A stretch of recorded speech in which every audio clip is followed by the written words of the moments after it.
देख रहे हैं राजधानी टुडे। हमारे चैनल का एक फेमस एपिसोड है जिसका नाम है बातें अनकही। उसमें हमारे मेहमान आए हुए हैं, उनका स्वागत है, आप सभी का स्वागत है, और जो हम लोगों को दर्शक देख रहे हैं उनका स्वागत है। अब इनका नाम है इंजीनियर महावीर सिंह शेखावत। ये बहुत फेमस चेहरा है, दिल्ली में या राजस्थान में नहीं, बेसिकली बिलोंग करते हैं राजस्थान से। और इनकी प्रोफाइल के बारे में बता दूं, उन्होंने बहुत अच्छी तैयारी की, यूपीएससी के बच्चों तक को पढ़ाया हुआ है। देश का चर्चित चेहरा है, आने वाले भविष्य के अच्छे राजनेता हैं। तो इनका स्वागत मैं बहुत दिल से करता हूँ और पर्सनली मैं इनको फॉलो भी करता हूँ क्योंकि मुझे इनकी बातें कुछ बहुत ज़्यादा अच्छी लगती हैं, जो समाज से जुड़ी हुई है, जो धर्म को छोड़कर पीछे देश को मजबूत करने का काम करती है। जी बताएं सर अपने बारे में कुछ। पवन जी बहुत बहुत धन्यवाद। बातें अनकही चैनल का बहुत बहुत धन्यवाद कि उन्होंने हमें मौका दिया कि हम अपनी बात आज आपके सम्मुख रख रहे हैं। आपके थ्रू हम आपके जितने भी हजारों फॉलोअर्स उन तक अपनी बात पहुंचा पाएंगे। मेरा नाम जैसे आपने बताया इंजीनियर महावीर सिंह शेखावत है और राजस्थान में एक परिपाटी है कि हम राजपूत कम्युनिटी में जिससे मैं संबंध रखता हूँ, हम अपने गांव का नाम अपने नाम के पीछे लगाते हैं ताकि हमारा पूरा परिचय हो जाए। तो अगर मैं राजस्थान स्टाइल में अपना परिचय दूं तो मेरा नाम इंजीनियर महावीर सिंह शेखावत, झाझड़, नवलगढ़ है। अभी आपने एक मुहिम चलाई हुई है पिछले 3 साल से जी, शेखावटी क्षेत्र में सहभागी सोच। ये 3 साल से मैं देख रहा हूँ और मैं उसको फॉलो कर रहा हूँ। इसका मेन लक्ष्य क्या है? आप लोग चाहते क्या है? आप देश में किस बदलाव की तरफ बात कर रहे हैं, या राजस्थान में आप किस बात से खुश नहीं है? जैसा कि सहभागी शब्द है, इसके मायने क्या है? देखिए, मैं पवन जी पहले आपको सहभागी शब्द का मतलब बताता हूँ। ये बहुत ही मीठा और कर्णप्रिय शब्द है। इसकी प्रोनाउंसिएशन, उच्चारण जो है वो है सहभागी। सह का मतलब साथ में, भागी का मतलब भागीदार। मतलब हम साथ में एक दूसरे के भागीदार हैं। और ये शब्द जो है ये हमने नहीं बनाया है, ये हमारे पूर्वजों ने। अगर मैं कछाव वंश की बात करूं जिससे मैं संबंध रखता हूं, तो राजा रामचंद्र के अयोध्या में जाके हमारी जड़ें मिलेंगी। और तो राजा रामचंद्र के समय से लेके राजस्थान में आते आते धीरे धीरे से आप शेखावटी में आएंगे तो शेखावटी की स्थापना महाराज शेखा जी ने करी थी। हमारे पूर्वज जो भी है, महाराणा प्रताप लीजिए, महाराणा सांगा लीजिए, वो सब इस सहभागी विचारधारा को मानने वाले लोग थे। वो सबको साथ में लेकर चलते थे, इसलिए वो वीर थे। ये एक अलग विषय है, उन्होंने हजारों वर्षों तक भारत देश में राज करा, ठीक है। पर उनका जो सबसे बड़ा गुण था वो था उनकी न्यायप्रियता, सहभागिता। वो सबको साथ में लेके चलते थे। जैसे मैं आपको बताऊं, हमारे राजस्थान में अगर आप कहेंगे तो शेखावटी भाषा में हम क्या कहते हैं कि अगर मेरे गांव में अलग अलग जातियां रहती, अलग अलग जातियों का समूह होता है, तो मैं उसमें बोलूंगा कि मैं आपको मेरी भाषा में बोल के बताता हूँ। तो हम उसको बोलेंगे, अगर मुझे कोई आदमी मिलता है ब्राह्मण जाति के, तो मैं बोलूंगा ए माँ का बामण है, ए माँ का बाणा है, ए माँ का माली है, ए माँ का खाती है, ठीक है, ए माँ का मेघवाल है। माँ का मतलब है आपड़ों, हमारे, ठीक है। मतलब हम उसमें सहभागिता, हमारे पूर्वज इतने अच्छे थे बोलने में कि वो उस आदमी के अंदर घुस जाते थे इतने प्रेम से। बदले में बोलते थे ए माँ का ठाकर है, ठीक है। तो जो मीडिया है, ठीक है, जिनको राजस्थान के बारे में ज्ञान नहीं, उन्होंने बोला कि ठाकुर शब्द के बारे में पता नहीं क्या क्या कविताएं लिख देते हैं, ये सब कुछ उनका था। एक्चुअली जो ठाकुर है उसका हिंदी में मतलब है पालक, ठीक है। तो ठाकुर वो जो थे, गांव के जो ठाकुर थे, वो सारे राजपूत ठाकुर नहीं थे। पहले तो ये समझिए आप, ठाकुर एक तरीके की सरकार थी। जैसे आज एक सरकार है, लोकतांत्रिक सरकार है किसी पार्टी की, भारतीय जनता पार्टी की, कल कांग्रेस की थी, ठीक है। ऐसे ही वो एक सरकार थी, उसका काम था लोगों को प्रोटेक्शन देने का। तो उसको जो है ना बड़ा ऐसे बनाया गया कि भाई वो सब कुछ उसका था। मैं आपको बताता हूँ, सब कुछ सब लोगों का था मिलके साथ में। वो सरकार थी। तो जो लोगों का आज प्रोटेक्शन देने का काम कर रही है भारत की सरकार, वो सरकार कर रही है। मैं समझ गया। महावीर सिंह जी कहना ये चाह रहे हैं, इनकी बात का मतलब ये है कि हम बेसिकली हमारे साथ जाति विशेष का कोई लेना देना, वो मारो है। इन्होंने अपनी लैंग्वेज में समझाया, मतलब वो हमारा है, चाहे वो ब्राह्मण है, वो जाट है, चाहे गुर्जर है, चाहे वो सब कुछ, चाहे बनी है, वो हमारा है। तो यही विचारधारा लेके चल रहे हैं। सहभागी मतलब का मतलब है जो जितने भी लोग भारत के 150 करोड़ में, यही कहना चाह रहे हैं वो सब बिल्कुल जी। अब मुझे ये बताइए कि जो नया विचार है, जो इसका सिद्धांत है, जो इसका लक्ष्य है, वो बेसिकली है क्या? देखिए हम लोग 3 वर्षों से राजस्थान के अभी तक शेखावाटी, जिसको झुंझुनू सीकर चूरू बोलते हैं, ये एक राजस्थान का संभाग है और इसके हमारे अलाइन में जो बहुत जुड़ा हुआ है हमसे वो नागौर जिला है। तो इन 4 जिलों में हम एक जो सहभागी सोच है उस पर पिछले 3 वर्षों से काम कर रहे हैं। इसमें हम सब धर्मों के, सब जाति के लोगों को साथ में लेके चलते हैं। यही राजस्थान की विशेषता थी। राजस्थान की एक बहुत बड़ी विशेषता मैं आपको बताता हूँ। राजस्थान में देसी रियासतें थी, उनका विलय होकर राजस्थान बना था।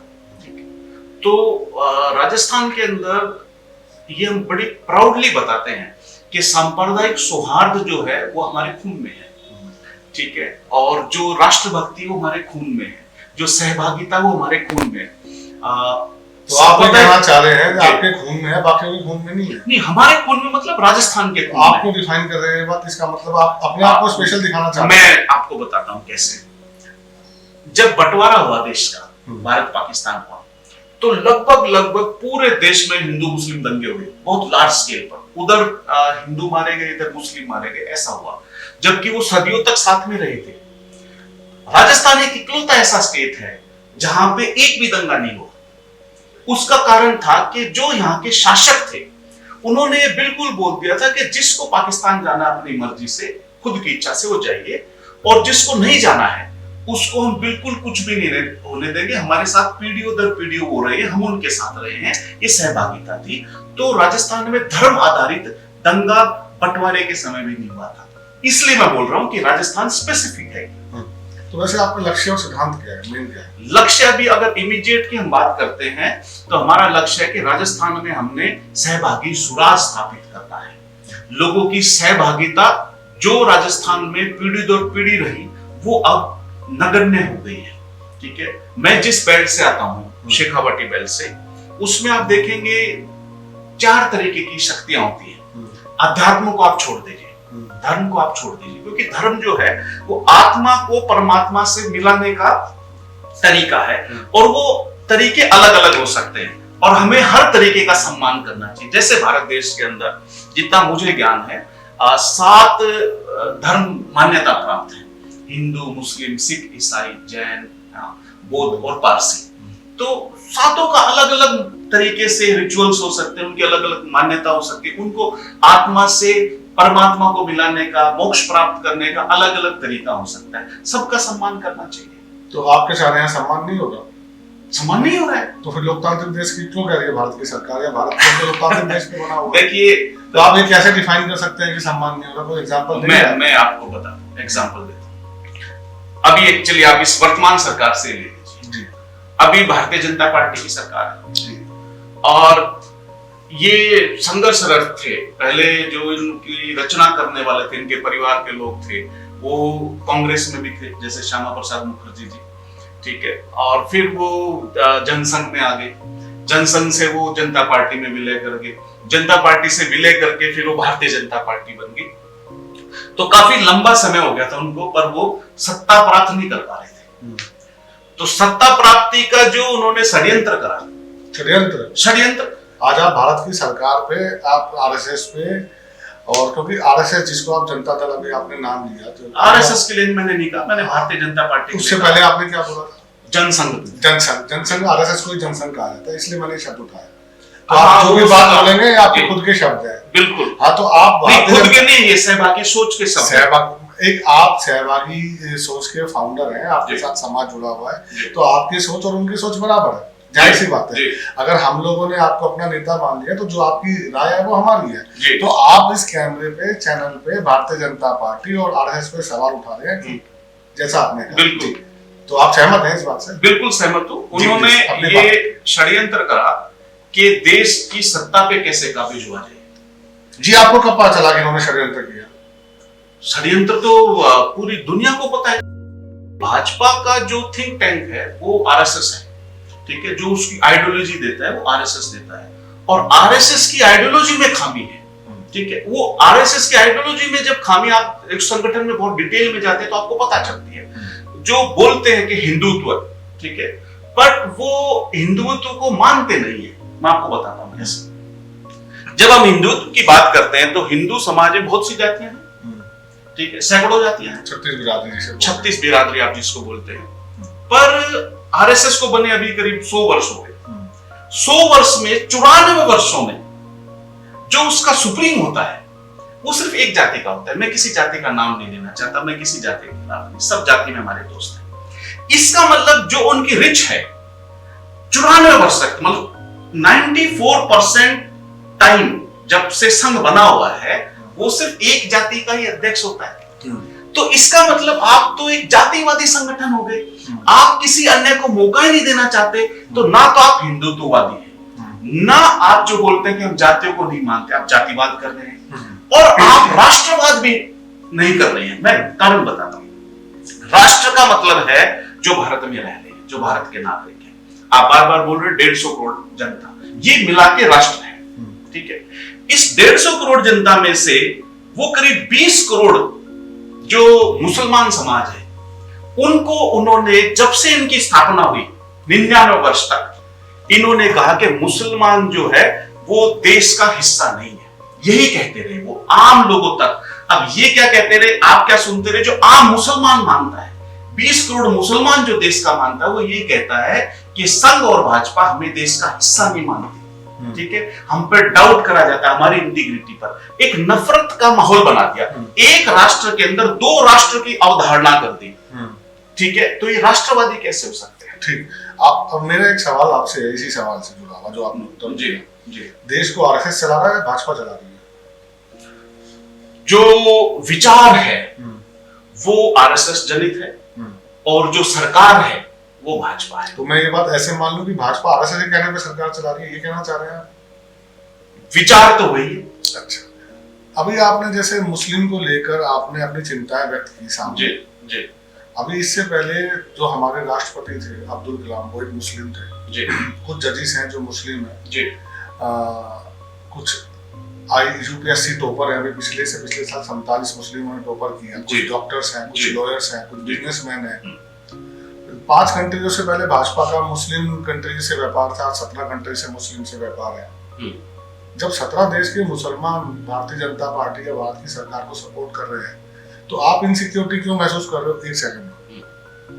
कश्मीर के मुख्यमंत्री फारूक अब्दुल्ला, उनके बेटे मुसलमान है। ओवैसी मेंबर ऑफ पार्लियामेंट मुसलमान है। दिल्ली के अंदर एमएलए मुसलमान है। मतलब एमएलए भी, मिनिस्टर्स भी, एमपी भी, मुख्यमंत्री भी, फिर भारत में मुसलमान कहां से अनसेफ है? मैं आपको एक छोटी सी बात बताऊं। क्या सवाल मेरा ठीक है? बिल्कुल ठीक है, आप जो भी पूछे वो ठीक होगा, क्योंकि आप तो पत्रकार हैं, इसलिए वो ठीक रहेगा। राजस्थान की पॉपुलेशन है 8 करोड़, ठीक है।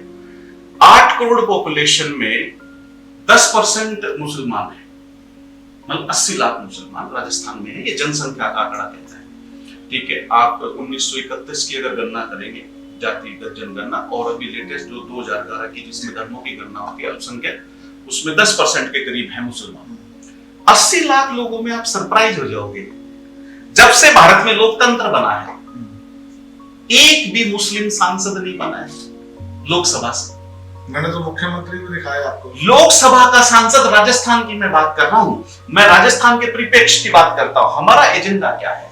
हम अपने आप को सहभागी सोच को राजस्थान में स्थापित करना चाहते हैं। भारत देश की सेवा का सबसे इमीडिएट मतलब है सबसे पहले मैं मेरे राज्य की सेवा करूं, तो मैं राजस्थान के परिप्रेक्ष्य में बात करना चाहता हूं, मैं जम्मू कश्मीर की बात नहीं करना चाहता। ये जब बात करते हैं जो भारत की बातें होती है, ठीक है, हम भारत विविधताओं में एकता का देश है, तो राजस्थान की जो गरिमा है, राजस्थान का, उसके बारे में बात करना चाहता हूं। राजस्थान जब से बना है, आपको रिकॉर्ड में कह रहा हूं, एक भी मुस्लिम सांसद नहीं बना है। एक बना है, सुनिए मैं आपको बताता हूं। तो वो हमारी शेखावाटी में बना, वो कैप्टन अयूब खान थे, वीर चक्र, ठीक है, जो राजस्थान की संसद में पहुंचे, ठीक है। उसके ना तो उनसे कोई पहले गया था, ना उनके कोई बाद में गया, करीब 40 वर्ष हो गए। तो कैसे आप समानता की बात कर रहे हैं? दोहरे स्टैंडर्ड कायम होते हैं। पूरे देश के अंदर ना एक अलगाववाद पैदा कर दिया, ठीक है, पूरे देश के अंदर। अब आप ये कहोगे ना कि नहीं है ऐसा, तो आप राजस्थान में चले जाओ। किसने कर दिया? आप उसको डिफाइन भी तो करें, किसने कर दिया अलगाववाद? बिल्कुल आरएसएस ने और भारतीय जनता पार्टी ने कर दिया जी। और कांग्रेस उसकी भी जिम्मेवार है। कांग्रेस किस तरीके से जिम्मेवार है कि कांग्रेस ने सिर्फ मुसलमानों को इस्तेमाल वोट लेने के लिए करा, उनके विकास में ये बड़ी बात कह रहे हैं आप, बड़ी बात कह रहे हैं चैनल। बिल्कुल 100% कह रहा हूं, आप जिम्मेदारी से कह रहे हैं। बिल्कुल 100%। कांग्रेस जैसे भारतीय जनता पार्टी छद्म राष्ट्रवाद की दोषी है। इसको थोड़ा डिफाइन करेंगे इस शब्द को, क्योंकि ये नया सा शब्द है और इसका कोई ना कोई मीनिंग होगा। महावीर जी, आपने ऐसे नहीं कहा। छद्म राष्ट्रवाद क्या है कि आप ये कहते हैं कि जो राष्ट्रवाद की विचारधारा है, हम राष्ट्रवादी लोग हैं, देशभक्त लोग हैं, वो भाजपा है। जो भाजपा के खिलाफ बोले वो राष्ट्रवादी नहीं है। एक तो ये त्रिपाठी चली हुई है। दूसरी क्या है, जब आप राष्ट्र की बात करते हैं, भारत एक राष्ट्र है, तो इस राष्ट्र के अंदर रहने वाले 150 करोड़ लोग भारतीय हैं, वो राष्ट्र है। इसमें 20 करोड़ लोगों को अलग करके 99 वर्षों तक, संघ की स्थापना के कल तक, पिछले वर्ष तक वो ये कहते रहे कि मुस्लिम अलग है। आज सडनली जो उनके अध्यक्ष हैं, ठीक है, जो उनके मेन, ठीक है, वो क्या बोलते हैं कि इस्लाम जब से भारत में आया और जब से भारत में रम गया है, ये 100वें साल में उनको पता चला। अब मोहन भागवत जी का स्टेटमेंट आया। मोहन भागवत जी का मैं आपको एक चीज और बताता हूं, बड़ी बात मैं कहता हूं आपके चैनल पे। ये जो सहभागिता शब्द है ना, ये इतना मीठा है, जब से हमने 3 साल में उपयोग करा है। उससे पहले मैं आपको चैलेंज करता हूं, एक किसी भी मीडिया चैनल पे, ठीक है, पूरे भारत में आप ये शब्द यूज नहीं दिखाओगे कहीं पे। ये शब्द हमने क्वाइन करा। अभी तो मोदी जी बात करते हैं सबका साथ सबका विकास, इसी का एक दूसरा पहलू है सहभागिता। उसका मतलब क्या, सबका साथ सबका विकास, और सहभागिता का मतलब क्या? वो मतलब एक ही है। मैं आपको बताता हूं, सबका साथ। आपने मुझे चैलेंज किया तो मैंने उत्तर दिया। सबका साथ, आगे आपने क्या बोला? सबका विकास और सबका विश्वास, ये बोला। पर ये एक नारा है, ये धरातल पे नहीं है। सबका विकास होता तो 20 करोड़ मुसलमानों को अलग कैसे कर देते आप? आपने जाति के इतने बंटवारे कर दिए। पूरा जो हरियाणा है वो आपने क्या करा? आप पूरे हरियाणा के अंदर हेट्रेड डेवलप कर दिया आपने, ठीक है। फिर भी तीसरी बार सरकार आ गई भाजपा। अरे यार, वो कैसे आ गई? वो नेहरू जी की सरकारें 20 साल आती थी लगातार। इस चुनाव जीतने को ना, भारत देश एक ऐसा देश, मैं आपको बताता हूं, भावनात्मक देश है। यहाँ पर क्या है कि लोगों को मसाला चाहिए, मसाला खाने वाले लोग हैं ना भारत देश में, इस भारतीय उपमहाद्वीप में। तो जैसे 2014 का चुनाव ले लीजिए, तो आप कहोगे कि भारतीय जनता पार्टी जीती। भारतीय जनता पार्टी प्रचार में बहुत अच्छी है। जो अभी प्राइम मिनिस्टर है वो भी एक प्रचारक है, ठीक है। अगर उनकी एक विशेषता, सबसे बड़ी बात करूं तो प्रचारक मतलब प्रचार करने वाला, उसमें वो कांग्रेस से बहुत आगे। तो इसलिए 2014 कांग्रेस को प्रचार करना नहीं आता है। तो फिर आज भाजपा, राजस्थान की हम बात कर रहे हैं, आज भाजपा की सरकार राजस्थान में है। इससे पहले कांग्रेस की सरकार प्रचार कर रहा था, वो सरकार कैसे बन गई? देखिए, अगर मैं इन दो दलों की बात करें तो कंपैरिजन होता है।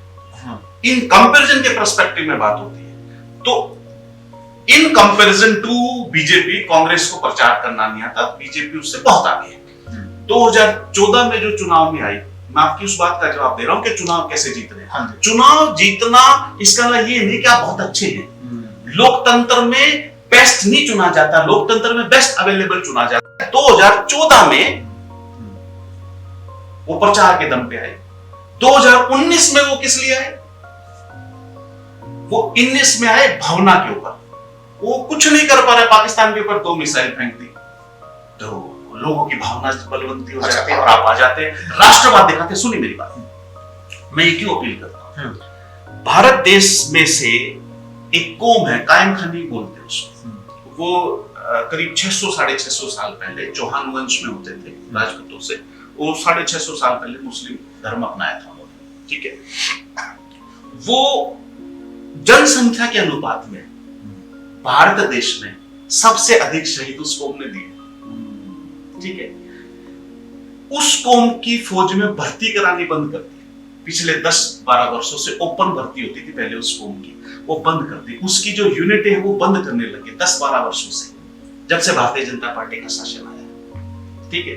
तो आपने ये बोलने लग गया कि भारतीय सेना में मुस्लिम है, पर कायम खानी कौम जो सबसे बड़ी वॉरियर कौम है मुसलमानों में, उसके लोगों की संख्या कम, उसकी यूनिटें बंद होने लगी।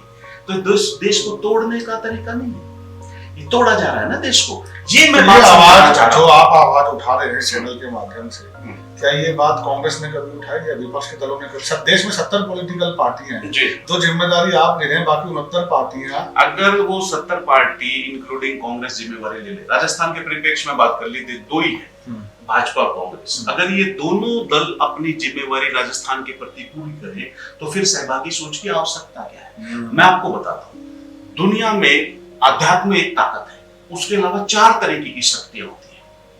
पहली शक्ति होती है सामाजिक, कि समाज के अंदर आप किस तरीके से रहते हैं, ठीक है, आपका भाईचारा कैसे है, ठीक है, आप सौहार्द से रहते हैं, ये आपकी सबसे बड़ी शक्ति होती है सामाजिक। फिर होती है आर्थिक, अगर आपके पास में अर्थतंत्र नहीं है तो आप अपने बच्चों को शिक्षा नहीं करा सकते, स्वास्थ्य अच्छा नहीं कर सकते, ठीक है, सड़कें अच्छी नहीं बना सकते, तो एक आर्थिक, ठीक है।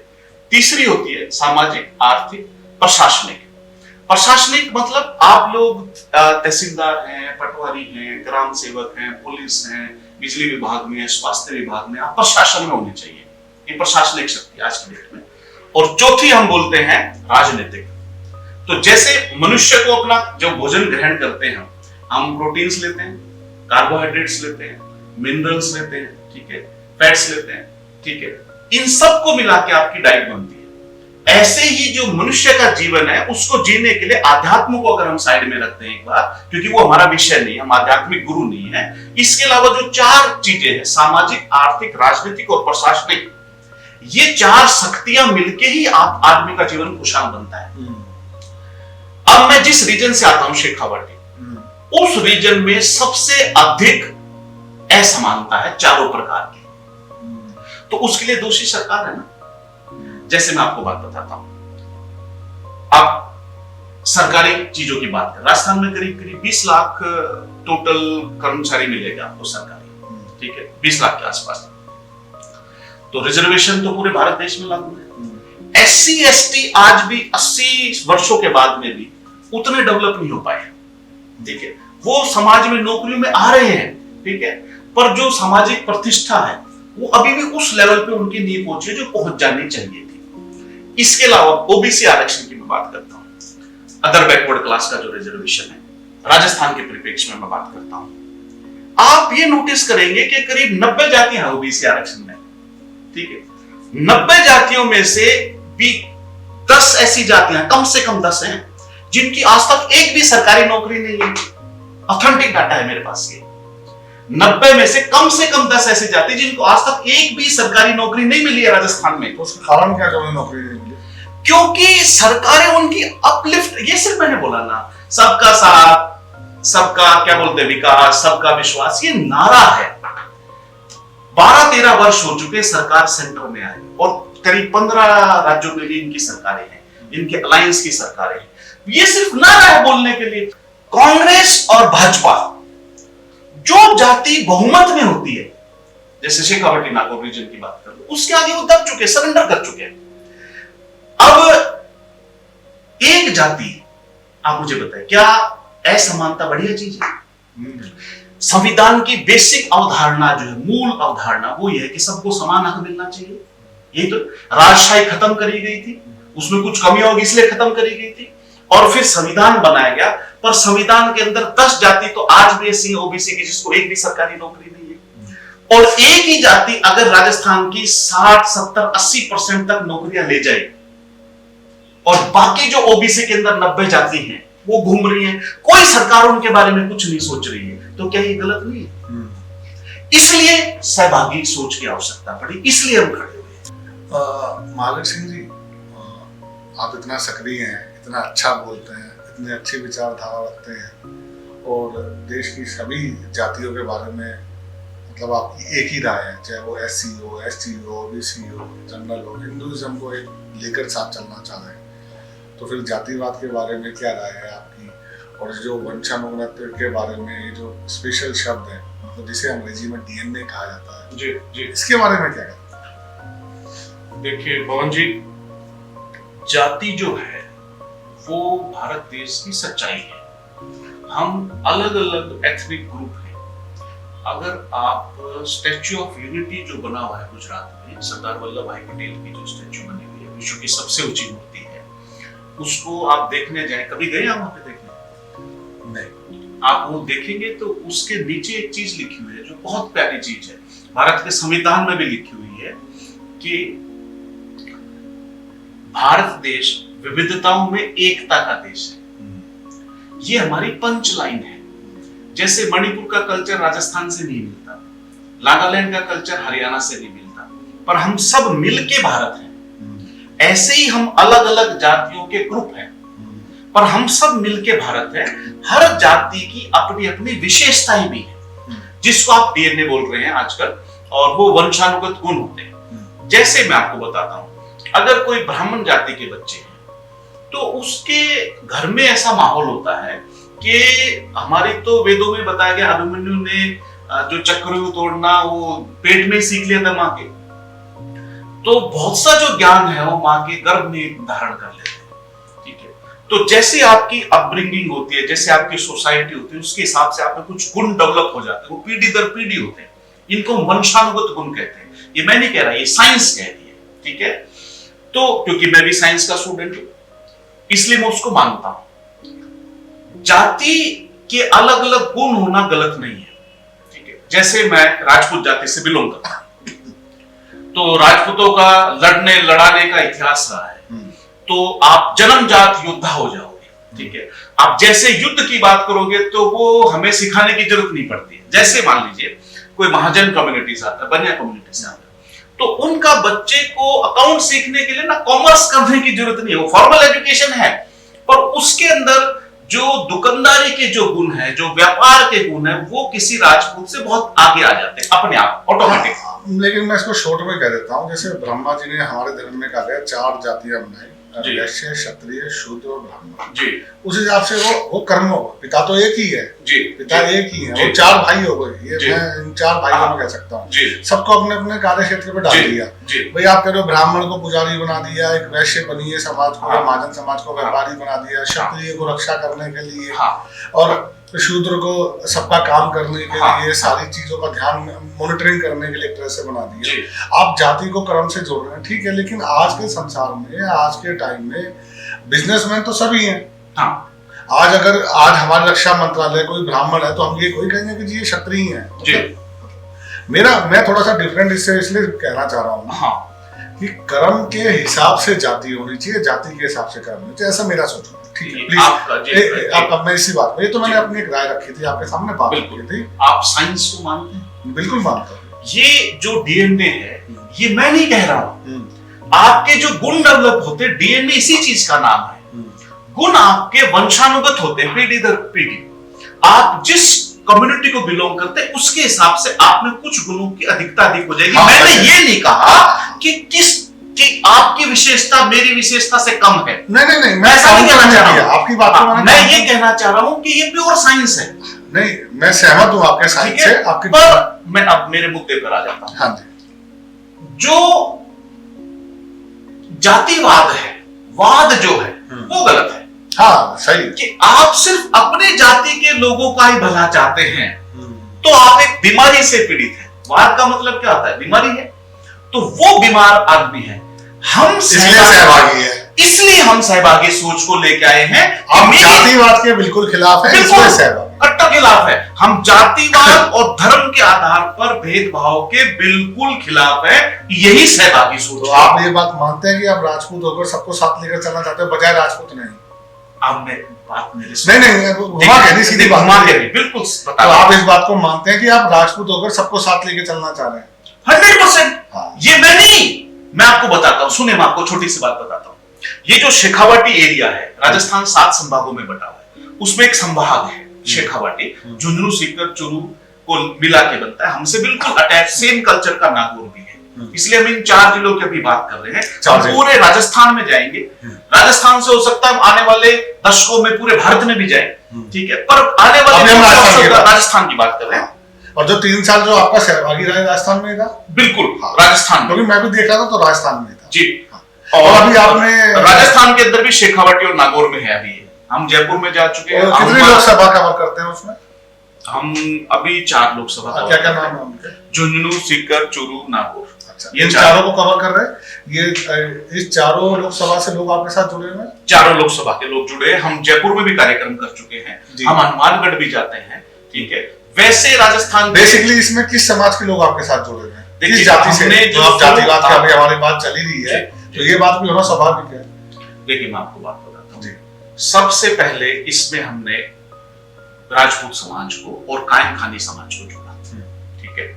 मतलब हम एक बात कह सकते हैं कि हिंदू मुस्लिम बिल्कुल एक, जैसे अभी हमने शुरू में बात की कि 20 करोड़ मुसलमानों की बात कर रहे थे, पूरे भारत में मुसलमानों के साथ भेदभाव की बात कर रहे थे, ऐसा ही सहभागी क्षेत्र में बिल्कुल भी ऐसा नहीं है। जो ये संस्था इनकी बन रही है, जो पार्टी इनकी बन रही है, या जो नारा है, जिस झंडे बैनर तले के नीचे काम कर रहे हैं, इनकी सोच मानसिकता बिल्कुल हिंदू मुसलमान अगेंस्ट की नहीं है, साथ लेकर चलने की। ये बात सब 100% हर जाति को साथ में लेके चलने की है, ठीक है, और हर धर्म को साथ लेके चले। अब मैं आपको कुछ शेखावाटी की पौराणिक उसमें बात बताता हूँ। शेखावाटी के जो जनक है, जिनके नाम से इस एरिया का नाम शेखावाटी है, उनका नाम महाराव शेखा है, ठीक है।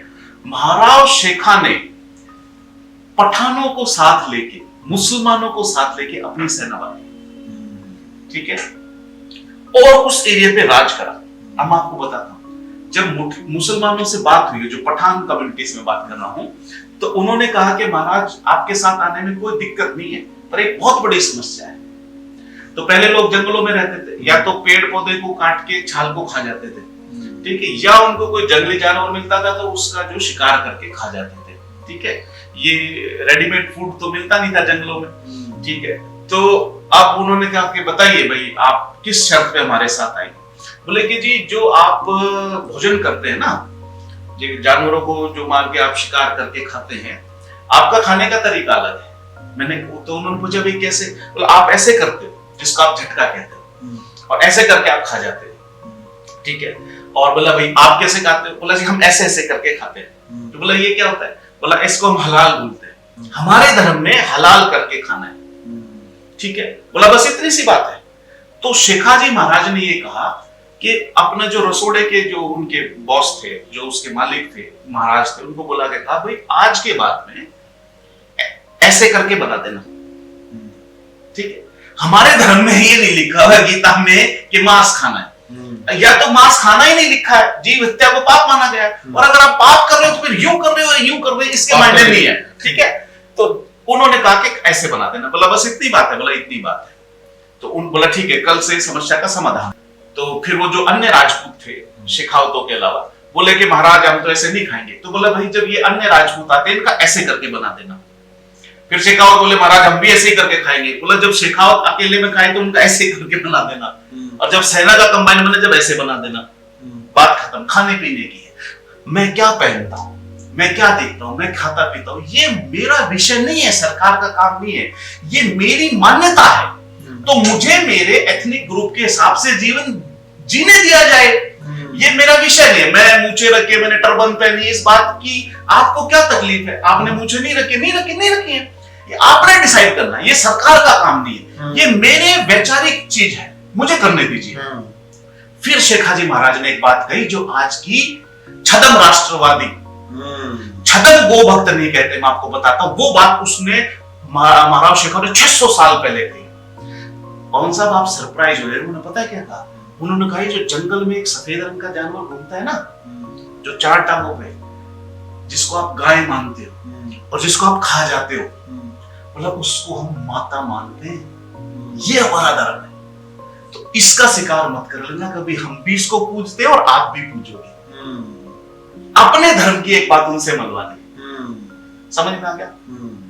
अब मैं आपको बताता हूं, मैंने छद्म राष्ट्रवाद की बात, अगर मैं पूरे भारत देश की भी बात करता हूं, तो जो अभी भारतीय जनता पार्टी की सरकार है, एनडीए की जो सरकार आप बोलते हैं, ये नॉर्थ ईस्ट के बहुत से ऐसे राज्यों में सरकार है जिनके जो इनके अलायंस हैं, उन्होंने सरेआम कहा कि हम तो गोमांस खाते हैं, और बीजेपी से वो उनसे गठबंधन अलग नहीं कर पाई। हम छद्म राष्ट्रवादी नहीं है। अगर हम गो भक्त है तो हम गो भक्त हैं, अगर हम राष्ट्रवादी तो हम राष्ट्रवादी हैं। हम महाराव शेखा की संतान है, हर धर्म के लोगों को साथ लिया, असमानता के खिलाफ बिगुल बजाया, और वहां पे अपनी शेखावाटी की स्थापना करी। कथनी और करनी में फर्क नहीं है, सबका साथ, सबका विकास, सबका विश्वास। ये जो भाजपा का नारा है ये सिर्फ नारा है, और जो हम बात कर रहे हैं वो सहभागी सोच की बात कर रहे हैं। अभी आपने 4 जिलों की बात की, शेखावाटी, नागपुर जी, नागौर, सॉरी, हाँ, और अभी 2 नाम और क्या बताया आपने? हम जयपुर भी गए हाँ, हैं, जयपुर। हनुमानगढ़ भी हमने कवर करा है। तो फिर इसकी जनता क्या कहती है? देखिए 3 साल पहले जब ये मुहिम शुरू हुई, जब इनिशियली राजपूत, हम ये हिंदू जाति से हम आ गए, हिंदू धर्म से आ गए, और और इसमें एक चीज और जोड़ लेना जी, कि आप इन 4 में ही क्यों, पूरे राजस्थान में क्यों नहीं, इस चीज को भी जोड़ लेना। ठीक है। तो हम ने हिंदुओं और मुसलमानों का प्रतिनिधित्व उसमें जोड़ा, ठीक है। 2 लोग मिले हैं। 2 के बाद में हम अपने साथ, हमारे साथ जो सहभागिता में जल्दी जुड़ती हैं, उन जैसे नायक समाज है, ठीक है, ब्राह्मण समाज है, ठीक है, राजपुरोहित समाज है, चारण समाज है, रावणा राजपूत समाज है, धाबाई समाज है, गुर्जर समाज है, सिख का मुस्लिम है, उनको धीरे धीरे सब वो हमारे संगठन में आने लगे। ठीक। जैसे उनको हमारी विचारधारा का पता चला, अब हम हजारों की संख्या में सब समाज के लोग इकट्ठे होते हैं, ठीक है। तो जब होते रहे हम, तो लोगों ने करीब, ये एक सामाजिक संगठन हमने बनाया था, सहभागी राजपूत परिवार मंच। तो 1.5 साल तक हमने उस पर काम करा, आज भी कर रहे हैं उसको, वो अपना काम कर रहा है। सहभागी सोच एक धीरे धीरे राजनीतिक विकल्प बनने जा रहा है। तो करीब 1.5 साल बाद में लोग हमें कहने लगे कि आप एक अन्य विकल्प बनाइए, ठीक है। मैंने आपको बताया 4 तरह की ताकत है, चारों हमें चाहिए, समाज का उत्थान होना चाहिए। राजनीतिक विकल्प बनाना हमारा ध्येय नहीं है, सामाजिक, आर्थिक, प्रशासनिक और राजनीतिक, ये हमारे समाज की शक्ति बढ़नी चाहिए। हम बढ़ाएंगे, उसके लिए चाहे हमें कुछ भी करना पड़ेगा। तो लोगों ने हमें फीडबैक दी, अगर आप ये शक्ति बढ़ाना चाहते हैं तो आप एक अपनी खुद की आवाज बनिए, आप राजस्थान के अंदर एक राजनीतिक विकल्प दीजिए। क्योंकि लोगों का मानना था कि राजपूत इतना जहर घुल चुका कि बतौर हिंदू भाजपा में चला जाएगा, ठीक है, और कायम खानी या अन्य मुस्लिम पठान ये सब कांग्रेस में घुस जाएंगे बतौर मुस्लिम। नहीं, जहर कैसे कह सकते हैं? मैं आपको बताता हूँ, राजपूत भाजपा में चला जाएगा, जहर हो जाएगा। राजपूत कितने लोग हैं जो भाजपा में ऊंचे पदों पे हैं, मंत्रालय में या मिनिस्ट्री में? कितने लोग हैं? कितने लोग तो है ही नहीं। मैं आपको बताता हूँ, राजस्थान की डिप्टी सीएम कौन है? संख्या बहुत है राजपूतों। एक बार पहले एक चीज का जवाब देते हैं। जो संख्या के परिप्रेक्ष्य में सहभागिता होती है वो नहीं है। मैं अपनी बात पर आ रहा हूं, एक बार उसको कंप्लीट करता हूं, फिर आपके सवाल, अगले सवाल पर आ जाऊंगा। तो उन लोगों ने कहा कि ये मानना है, राजपूत 90% भारतीय जनता पार्टी को वोट देता है राजस्थान में, मुसलमान करीब 95% कांग्रेस को वोट देता है। ये अवधारणा है, ये मानना है, ये तय है। आप एक बूथ पे जाके बात करेंगे आपको पता चल जाएगा, ठीक है, ऐसा वहां की रचना है। तो इसलिए आप तीसरा पक्ष बनाना चाहते हैं? तो लोगों ने दोनों आपको पसंद कर, हम लोगों ने हमें ये कहा कि आप एक विकल्प दीजिए। पिछले 40 वर्षों से, 30, 35, 40 वर्षों से आप पवन जी यहाँ दिल्ली में ये स्टडी नहीं कर पाते हैं, दिल्ली की मीडिया स्टडी नहीं कर पाती है। राजस्थान के अंदर हम बोलते हैं कि तीसरा विकल्प कामयाबी वास्ता है, ऐसा आप देखते हैं, आपको ऐसा दिखता है, पर ये सत्य नहीं है। इन 4 सीटों पर कितनी विधानसभा सीटें हैं? लोग जो है ना मन मरोड़ के वोट देते हैं, हाँ, मन मार के वो लास्ट में उसको वोट दे देता है, ठीक है। तो लोगों ने हमें कहा कि आप अपना तीसरा विकल्प खड़ा कीजिए ताकि हम उस विकल्प को जिताने में लगे। हम किसी को हराने के लिए नहीं आए, हम अपनी सहभागिता, राजस्थान की सहभागिता सुनिश्चित करना चाहते हैं। हर व्यक्ति, हर समाज, हर धर्म की करना चाहते हैं और सबको समानता के दायरे पर लाना चाहते हैं, जो ये दोनों पार्टियां असक्षम हैं। आपने इन 4 जिलों की बात करी, तो लोगों की शुरुआत देखिए आप अपने घर से करेंगे। मैं झुंझुनू से बिलोंग करता हूं, तो झुंझुनू से शुरुआत हुई, झुंझुनू से सीखकर चुरू चले गए और नागौर हो गए। फिर जयपुर के अंदर हमें लोगों ने बुलाया, क्योंकि हमारे 4 जिलों के लोग वहां पे बहुत रहते हैं, बहुतायत में रहते हैं। तो हमने लोगों ने वहां पे जाके बात करी, अलग अलग सम्मेलन हुए हमारे, ठीक है। हमने 6 बड़े सम्मेलन करे अभी तक, जिसमें झुंझुनू, सीकर, चुरू में हमने कर दिया, हम और जयपुर में भी कर। ये सहभागी सोच का प्रोग्राम है, आपका भी नहीं है, जनता का प्रोग्राम। हम उन लोगों को बनाना चाहते हैं जो जनता के अंदर समानता लाएं। जैसे मैं आपको बताता हूं, मान लीजिए कोई राजपूत समाज का एमएलए बन गया या एमपी बन गया, ठीक है। इस बात की गारंटी नहीं है कि वो उस समाज की आवाज उठाए, वो अपनी पार्टी लाइन से बंधे रहते हैं। वो परिणाम नहीं बन, और आम जनता क्या करती है, उनको जिता के और फिर वो अपने आप को पीड़ित मानती है। हम उस चीज को तोड़ना चाहते हैं, हम उन सहभागी विचारधारा के लोगों को लाना चाहते हैं जो समाज की बात करे, जो वहां पे पार्टी लाइन से ऊपर उठकर सहभागिता की बात करे, समानता की बात करे। ये जो 4 जिले हैं, इसमें लोकसभा की 4 सीटें होगी। मैं आपको एक छोटी सी बात बता रहा हूं, 2029, आप इस बात को नोट कर लेना, 2029 के लोकसभा चुनाव में ये जो 4 सीट है, झुंझुनू, सीकर, चुरू, नागौर लोकसभा की सीट है, ये कम से कम 4 सीट सहभागी सोच जीतेगी। बड़ी बात कह रहे हैं, छोटी बात नहीं है। ये मैं आपको गारंटी दे सकता हूं। वहां पे इतनी असमानता, इतना उत्पीड़न है लोगों का, लोग ये कह रहे हैं कि हमें मौका ही नहीं मिल रहा। आप बिलीव करेंगे, 40 वर्षों से सामान्य वर्ग का कोई सांसद वहां पे नहीं बना है। फिर वहां से सांसद कौन है? ठीक है, 40 वर्षों से कोई शेड्यूल कास्ट का सांसद नहीं बना है। ठीक है, कोई शेड्यूल ट्राइब का सांसद नहीं बना है, तो कोई वास्तविक पिछड़ा वर्ग का नहीं बना है, कोई अधिकतम पिछड़ा वर्ग का सांसद नहीं बना है। तो फिर कब लोगों को चांस मिलेगा? अभी कौन सी जाति के वहां पर सांसद है? ये सवाल ये नहीं है कि किस जाति का है। हाँ। सवाल ये है कि बीजेपी और कांग्रेस 40 वर्षों में इस रीजन में इतनी असमानता पैदा करती है कि ना तो वो किसी सामान्य वर्ग, जिसमें राजपूत, बनिया, ब्राह्मण सब आते हैं, उसको मौका देती, ना वो किसी शेड्यूल कास्ट को मौका देती, ना शेड्यूल ट्राइब को मौका दे रही है, ना वास्तविक पिछड़ा वर्ग को मौका दे रही है, ना अधिकतम पिछड़ा वर्ग को मौका दे रही है। अब वो जिसके सांसद बनाती, वो आप जाके पता कर लो किसके सांसद बनाती। मेरे पास ये आंकड़ा है, वहां पे अगर 3 कम्युनिटी के लोग हैं तो अधिकतर जाति है। अच्छा, क्या मैं सहमत हूँ? क्या मेरी बात सही है? अधिकतर शब्द ठीक नहीं है, जनसंख्या के प्रतिशत में हो सकता है वो सबसे अधिक हो। अभी जो सांसद है वो जाट समुदाय से आते हैं? अभी जाट समुदाय से आते हैं। अच्छा, तो आपके साथ सहभागी में जाट जुड़े हुए हैं? हाँ, वो लोग जुड़े हुए हैं जो परिवारवाद के खिलाफ हैं, जो राजस्थान के इतिहास का सम्मान करते हैं। ठीक है, जो ये चाहते हैं कि एक परिवार की राजनीति ना चले, जो ये चाहते हैं कि सिर्फ एक जाति का ही उत्थान ना हो। वो लोग धीरे धीरे कि हर जाति में अच्छे लोग हैं, हर जाति में बुरे लोग हैं। ठीक है, हम जाट जाति के खिलाफ करते नहीं। अगर आप व्यक्तिगत में बात करता हूं, आपको बताता हूं कि व्यक्तिगत रूप से अगर आप उनके खिलाफ होते तो आपकी सहभागी टीम में जाति ना होते, तो ये तो सवाल ही नहीं है।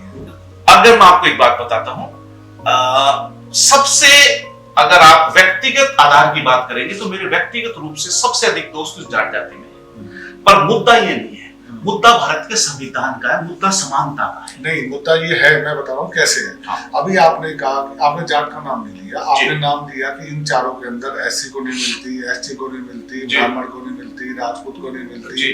अभी आपके ये शब्द थे, मेरे नहीं थे। तो मैं ये क्या मानूं कि इन 4 सीटों पे आपने अभी बड़ी बात कही, 2029 में सहभागी जो संस्था, सहभागी जो ऑर्गेनाइजेशन अब काम कर रही है लोगों के हित में, उसमें हिंदू मुसलमान भाईचारे की तरह जो काम कर रहे हैं, इनमें से 4 सीटों पे आपके उम्मीदवार फिर मुस्लिम हो सकता है? मैं बताता हूँ, जो हमारे अभी तक रणनीति बनी है उसमें से एक उम्मीदवार तो शेड्यूल कास्ट का। धन्यवाद, सबसे बहुत अच्छी सोच है। सबसे 4 सीटों में कौन उनको उनकी चॉइस करनी है। ये जनरल की सीटें हैं, पर देंगे हम शेड्यूल कास्ट को पहली प्राथमिकता। कोई भी एक सीट आप चूज कर लो। एससी एसटी या खाली ST? SC ST taken together एक सीट 4 में से, और बाकी 3 सीटें। दूसरी सीट हम बोलेंगे पिछड़ा वर्ग को। पिछड़ा वर्ग किसे कहते हैं? जो एक्चुअली पिछड़े, जैसे सैनी समाज है, कुमाऊं समाज है, जांगड़ी समाज है, ये इन सब की प्राथमिकता होगी। गुर्जर समाज है, अधिकतम पिछड़ा वर्ग जो राजस्थान का, इनकी एक सीट, कोई भी एक सीट ये चूज कर ले। एक सीट तीसरी प्रायोरिटी मुसलमान की है। मुसलमान के अंदर भी बहुत सी जातियां हैं, ठीक है, सैकड़ों जातियां हैं, ठीक है।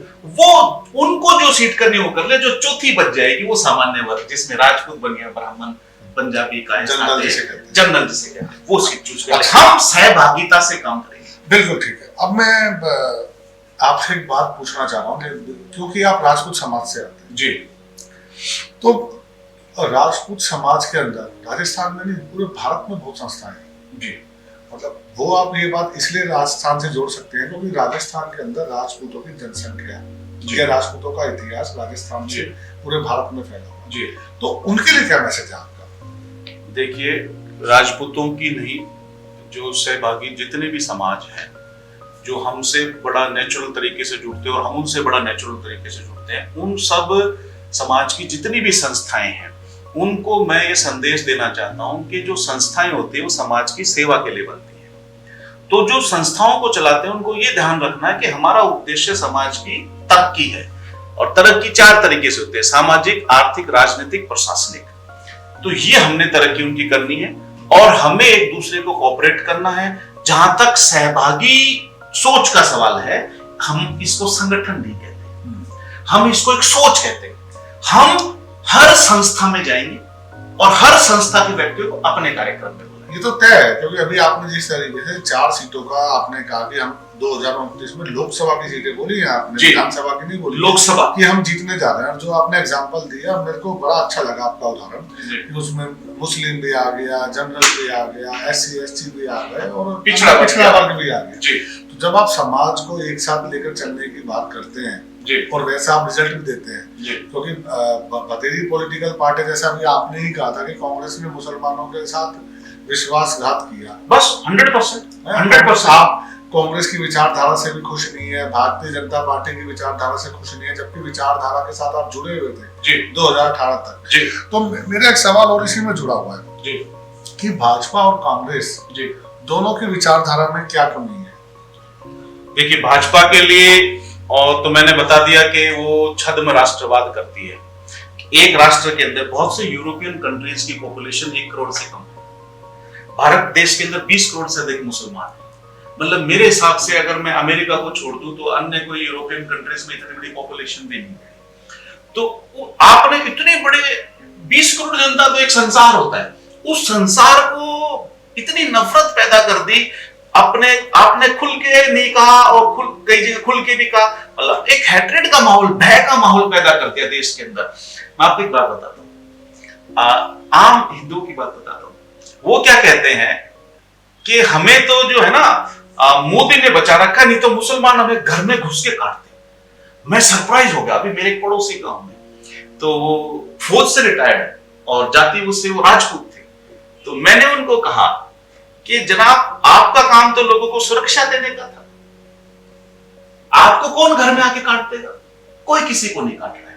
एक्चुअली क्या हो रहा है, जब आम आदमी घर में आ रहा है और 24 घंटे जो मीडिया चलती है वो एक तरीके से स्पॉन्सर्ड मीडिया के जैसे एक्ट कर रही है। मतलब आप उस टीवी को देखिए, आप 5 घंटे देखेंगे तो वो उसके अंदर मंदिर मस्जिद मंदिर मस्जिद मंदिर मस्जिद बात करता रहेगा। मतलब आपको ना अंदर से हेजिटेट, लोग कहने लगे यार बहुत हो गया यार, इट हैज बीन 15 इयर्स, 15 साल से आप यही कर रहे हो और आप जो देश की जो नीतियां होनी चाहिए आपका उसमें ध्यान नहीं है। जैसे मैं कहता हूं, आजाद भारत के अंदर सबसे बड़ा आर्थिक फेल्योर जो हुआ, सबसे बड़ा, वो डिमोनेटाइजेशन हुआ। लोग लाइन पे लग गए, लोगों ने सुसाइड कर लिए, लोगों की जो कमाई थी आज तक, तुगलकी फरमान जारी कर दिया कि ये पैसा खत्म हो गया आज से। फिर उसके अंदर रोज चेंज करते रहे। इसका मतलब वो भारत के प्रधानमंत्री ने लोगों की जो जमा पूंजी कुठाराघात करा था। इससे बड़ा कोई आर्थिक गलत फैसला आजाद भारत के इतिहास में नहीं हुआ। उसके ऊपर मीडिया बोलने को तैयार नहीं है। भारत की विदेश नीति की बात करते हैं, ठीक है। पहले एक वो कार्यक्रम हुआ था न्यूयॉर्क में, जब ये ट्रंप चुनाव लड़ रहे थे, हाउडी मोदी कुछ ऐसे आपने सुना था। ये ट्रंप के हाथों में हाथ लेके उसका प्रचार कर रहे थे वहां पर, ठीक है। भारत का चुनाव नहीं था वो मोदी का, ट्रंप का चुनाव था। ट्रंप एक पार्टी के कैंडिडेट थे, उसका प्रचार कर रहे थे। उसका क्या हुआ, उसको बोलते रहे हमारा दोस्त है दोस्त है दोस्त है। पिछले 10-12 साल तक ये कहते रहे वो दोस्त है दोस्त है। पूरी मीडिया कहती रही, ट्रंप के गुण गाती रही, ट्रंप के गुण गाती रही। हुआ वो दूसरा आ गया बंदा, वहां पे ट्रंप हार गया। वो 4 साल तक भारत के खिलाफ था। फिर अब ये बदले अवतार में ट्रंप 2.0 आया, ये भारत के खिलाफ है। अब मीडिया क्या कहने लगी कि नहीं, अब शी जिनपिंग दोस्त है, और 12 साल तक दुश्मन था। और ऑल ऑफ ए सडन, मतलब आपकी विदेश नीति एकदम फेल्योर है। आपको ये पता ही नहीं चल रहा कि कौन दोस्त है कौन दुश्मन है, फेल्योर है। अभी आपने मुस्लिम की बात करी, आपने कहा कि इतने मुसलमान भारत देश में जुड़े हुए, संघ ने ये कहा, संघ ने ये यूज करा शब्द। आप पढ़ना भी, थोड़े दिन पहले, 2 महीने पहले का भी बयान नहीं होगा कि सबकी सहभागिता होनी चाहिए। ये हमारे आंदोलन के बाद संघ ने शब्द इस्तेमाल करा है। किसी भी मीडिया चैनल में, किसी भी पार्टी के आप प्रवक्ता के थ्रू सहभागी शब्द आज से 3 साल पहले का मुझे इलेक्ट्रॉनिक मीडिया में, अखबार में निकाल के दिखा, तो किसी ने भी इस्तेमाल नहीं करा, क्योंकि उस भावना को समझ ही नहीं सकते जो हमारे वंशानुगत है पीढ़ी दर पीढ़ी। उन कांग्रेस की क्या कमी है सबसे बड़ी? कांग्रेस की सबसे बड़ी कमी क्या है? उसकी कमी को समझने के लिए आपको राजशाही की कमी समझनी पड़ेगी। पवन जी, राजशाही में 2 चीजों की कमी आज के परिप्रेक्ष्य में आप मान सकते हैं, अगर माननी चाहिए तो। एक कि राजा का बेटा ही राजा होता था अधिकतर केसेस में, ये क्वालिटी की बात नहीं थी, ये उसमें कमी थी, एक कमी थी। ठीक है, अगर कोई माननीय है तो बहुत अच्छे तरीके से हजारों वर्ष तक शासन कर। आज की डेट में 5 साल में आप शासन बदल देते हो, कभी आम आदमी पार्टी ले आते हो, कभी बीजेपी ले आते हो, कभी कांग्रेस ले आते हो। 5 साल में हजारों वर्षों तक शासन चला, लोगों ने विद्रोह नहीं किया। इसका शासन तो अच्छा ही था, न्यायप्रिय शासन था, सहभागिता से चलता था, राजा रामचंद्र का शासन था। तो ये क्या बोलते थे, कांग्रेस की कमी क्या? राजा का बेटा राजा होता था। तो कांग्रेस क्या कर रही है? नेहरू जी थे, इंदिरा जी थे, संजय गांधी जी थे, राजीव गांधी जी थे, सोनिया गांधी जी बनी, राहुल गांधी जी हैं, प्रियंका गांधी जी, फिर उनके बच्चे आ जाएंगे। तो राजशाही तो है। तो वो राहुल गांधी को मैंने सुना है, वो ओपनली बोलते हैं मैं राजा के कंसेप्ट के खिलाफ हूं। एग्री आप हो सकते हैं, एक फिलॉसफी के खिलाफ हो सकते हैं, पर आपने तो वही अपना रखा है। एक चीज, ठीक है। दूसरा क्या था कि उसमें कोई अपील नहीं होती थी। अगर मैं राजशाही की बुरी बात मानूं तो अपील नहीं, जैसे आप राजा हो और आपने फरमान सुना दिया कि महावीर सिंह जी को देश निकाला देना तो देना है, फिर अपील नहीं होगी। या महावीर सिंह जी को मौत की सजा देनी है, फांसी देनी तो देनी है। आज तो सुप्रीम कोर्ट है ना। पर राहुल गांधी ने कांग्रेस के समय मनमोहन सिंह जी की सरकार ने जो कानून पारित करा, जो अध्यादेश पारित करा, वो सदन में पड़ा था, आपने देखा था। तो इसका मतलब वो उसको मान ही नहीं रहे। तो आप एक तरफ तो कह रहे हैं मैं राजा राजशाही के खिलाफ हूं, और राजशाही के 2 अवगुण थे और दोनों आपने धारण कर लिया। राजशाही की जो अच्छाइयां थी, जो न्यायप्रियता थी, जो सहभागिता थी, वो तो आपने धारण नहीं करा। तो बीजेपी और कांग्रेस दोनों में ही कमी है। विकल्प राजस्थान के अंदर ना, किसी भी आम आदमी का आप सर्वे करें, वोट देना एक अलग चीज है, चुनाव जीतना एक अलग चीज है, पर उनके मन में यह है कि राजस्थान का पंटा धार कर दिया। राजस्थान की अगर मैं बात करूं, अगर 15 साल उसमें सहभागिता से राज चल जाए, राजस्थान पूरे भारत का नहीं, राजस्थान के अंदर वो पोटेंशियल है कि पूरे संसार का रिचेस्ट स्टेट बन सकता है। इतने नेचुरल रिसोर्स है हमारे यहां राजस्थान में, इतने नेचुरल रिसोर्स है, पर इन्होंने सबको बर्बाद कर रखा। इनको ये दूसरे में बताता हूं, भारत की नीतियों, राजस्थान की नीतियों क्या बात होनी चाहिए। 2 प्रकार की समस्याएं, एक तो जो प्राकृतिक समस्याएं होती हैं, जिनको प्राकृतिक समस्या के आगे पल्ला झाड़ लेते हैं, कहीं ना कहीं तो हमारी पॉलिसीज जिम्मेदार है। पर्यावरण के संबंध, पेड़ों की कटाई हो रही है, राजस्थान किससे जूझ रहा है? बहुत अधिक टेम्परेचर हो रहा है कहीं, ठीक है, कहीं पे बारिश नहीं हो रही है, कहीं पे आजकल आप देखिए ऐसे में बारिश होने लगी, ओले पड़ने लगे, ठीक है, तो बाढ़ आने लगी राजस्थान में, ठीक है। तो इन सरकारों से ना प्राकृतिक कोई अच्छी पॉलिसी नहीं बन रही है। पहली बात तो ये, सिर्फ बीजेपी और कांग्रेस बदल रही है। मैं आपको इंजीनियर हूं, ठीक है, मैंने मैकेनिकल इंजीनियरिंग करा है, तो उसका एक छोटा सा एग्जांपल मैं आपको देता हूं कि सरकारें कैसे रिस्पॉन्सिबल, और कैसे ये जो कहते हैं कि मोदी जी तो भगवान हैं और इनके तो मंदिर भी बनने चाहिए और इनको सर्व ज्ञानी है, तो मैं ये पूरा भारत देश घूमे हैं, इनको ज्ञान नहीं है, ये प्रचारक है, प्रचार करने के। मैं आपको छोटी सी चीज बताता हूं, पर्यावरण का जो सबसे बड़ा एक कारण दूषण करने का, वो मैं आपको आज रखता हूं, आपने सोचा नहीं होगा। सड़कें बनती है, ठीक है, अधिकतर कॉलोनी ऑथराइज तो होती नहीं, लोग बना लेते हैं। भारत देश में 90-95% कॉलोनी लोग घर बनाने लगते हैं, जेडीए उनको अप्रूवल दे देती है। आपके यहाँ दिल्ली में डीडीए दे देती है। सड़क क्या करते हैं, हर 10 साल बाद में सड़क को 2 फुट ऊपर बना देते हैं, ठीक है, सिर्फ किस लिए? वो ठेकेदार का पैसा बचाना है, जल्दी में काम करना है, ठेकेदार का पैसा बचाना है, ठीक है। आप उसको पूरा वापस से उखाड़ के फिर सड़क को बनाइए, तो अब सड़क जब बनती है उसके अंदर मिट्टी लगती है, कंक्रीट लगता है, पानी लगता है, सब तो नेचुरल रिसोर्स है। सीमेंट भी तो नेचुरल रिसोर्स से बनी है ना, धरती से। तो आप किसका हनन करते हैं? नेचुरल रिसोर्सेस का। ठीक है, वो बच जाएगा। ठीक है, वो नहीं बचाना उनको। उन्होंने कहना सड़क के ऊपर से सड़क बना। अब उसका नुकसान सोचिए, वो जो कॉलोनी 10 साल में 2 फुट नीचे आ गई, फिर दूसरे 10 साल में और 2 फुट नीचे आ गई। 40 वर्षों में पवन जी कॉलोनीज 5-5, 6-6 फुट नीचे आ जाती है। लोगों की अरबों रुपए की संपत्ति जीरो हो जाती है। किस लिए? उस सड़क का थोड़ा सा पैसा बचाना। ये प्रधानमंत्री को आज दिखता नहीं, 12 साल हो गए। आप तो भी उसी में जी रहे कि कांग्रेस नेहरू को हमने तो गालियां देनी है, तो प्रवक्ता आगे कि नेहरू को गालियां देनी है। एक छोटी सी बात सुनिए, ये तो कांग्रेस के अंदर प्रचार करने की क्षमता नहीं है, उसका जवाब नहीं दे पाते वो। भारतीय जनता पार्टी शासन में 12 साल हो गए, इसको ये बात समझना पड़ेगी। ठीक है, 12 साल में एक भी नेशनल इंपॉर्टेंस का, इंटरनेशनल इंपॉर्टेंस का इंस्टीट्यूट इन्होंने नहीं बनाया। आप सुनिए, मैं साइंस का स्टूडेंट हूं, मैं साइंस की बात करता हूं। इसरो की इन्होंने बनाया क्या? Indian space research organisation. DRDO बनाया क्या? भाभा एटॉमिक रिसोर्स सेंटर बनाया क्या? आईआईटीज बनाई क्या? एनआईटीज बनाए क्या? एम्स बनाया क्या? ठीक है, आईएम बनाया क्या? ठीक है, कॉमर्स की बात कर लो, इंडियन चैंबर्स ऑफ कॉमर्स बनाया क्या इन्होंने? एक भी इंटरनेशनल इंपॉर्टेंस का, नेशनल इंपॉर्टेंस का एक भी इंस्टीट्यूट नहीं बनाया। ठीक है, जो कुछ बनाया था वो कांग्रेस ने बनाया था। ठीक है, और ये ऐसे उसकी जो है ना बातें करते हैं कि सब कुछ हमने डेवलप कराया, आपने उसको गति दी है। ये हो सकता है, आप ऐसे बोलिए, इज्जत के साथ बोलिए कि नेहरू जी ने जो भी करा गलत करा था, लाल बहादुर शास्त्री जी ने जो भी करा था गलत करा। भारत देश के सबसे अच्छे प्रधानमंत्री लाल बहादुर शास्त्री जी, सबसे साफ सुथरी छवि के, आम आदमी के हृदय में बसते हैं। अब वो कांग्रेस के, तो मैं उसकी बुराई थोड़ी ना करूंगा। सहभागी सोच क्या है?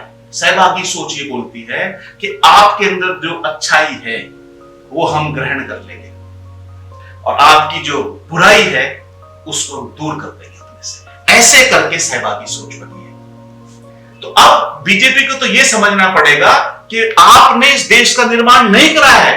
आईआईटीज ने देश का निर्माण करा है, एनआईटीज ने देश का निर्माण करा है, एम्स ने देश का निर्माण करा है, आपने एक भी नहीं बनाया। और आप अगर इतना थिंक टैंक हो तो पिछले 12 वर्षों में इंस्टीट्यूट बनाते आप नेशनल इंपॉर्टेंस का।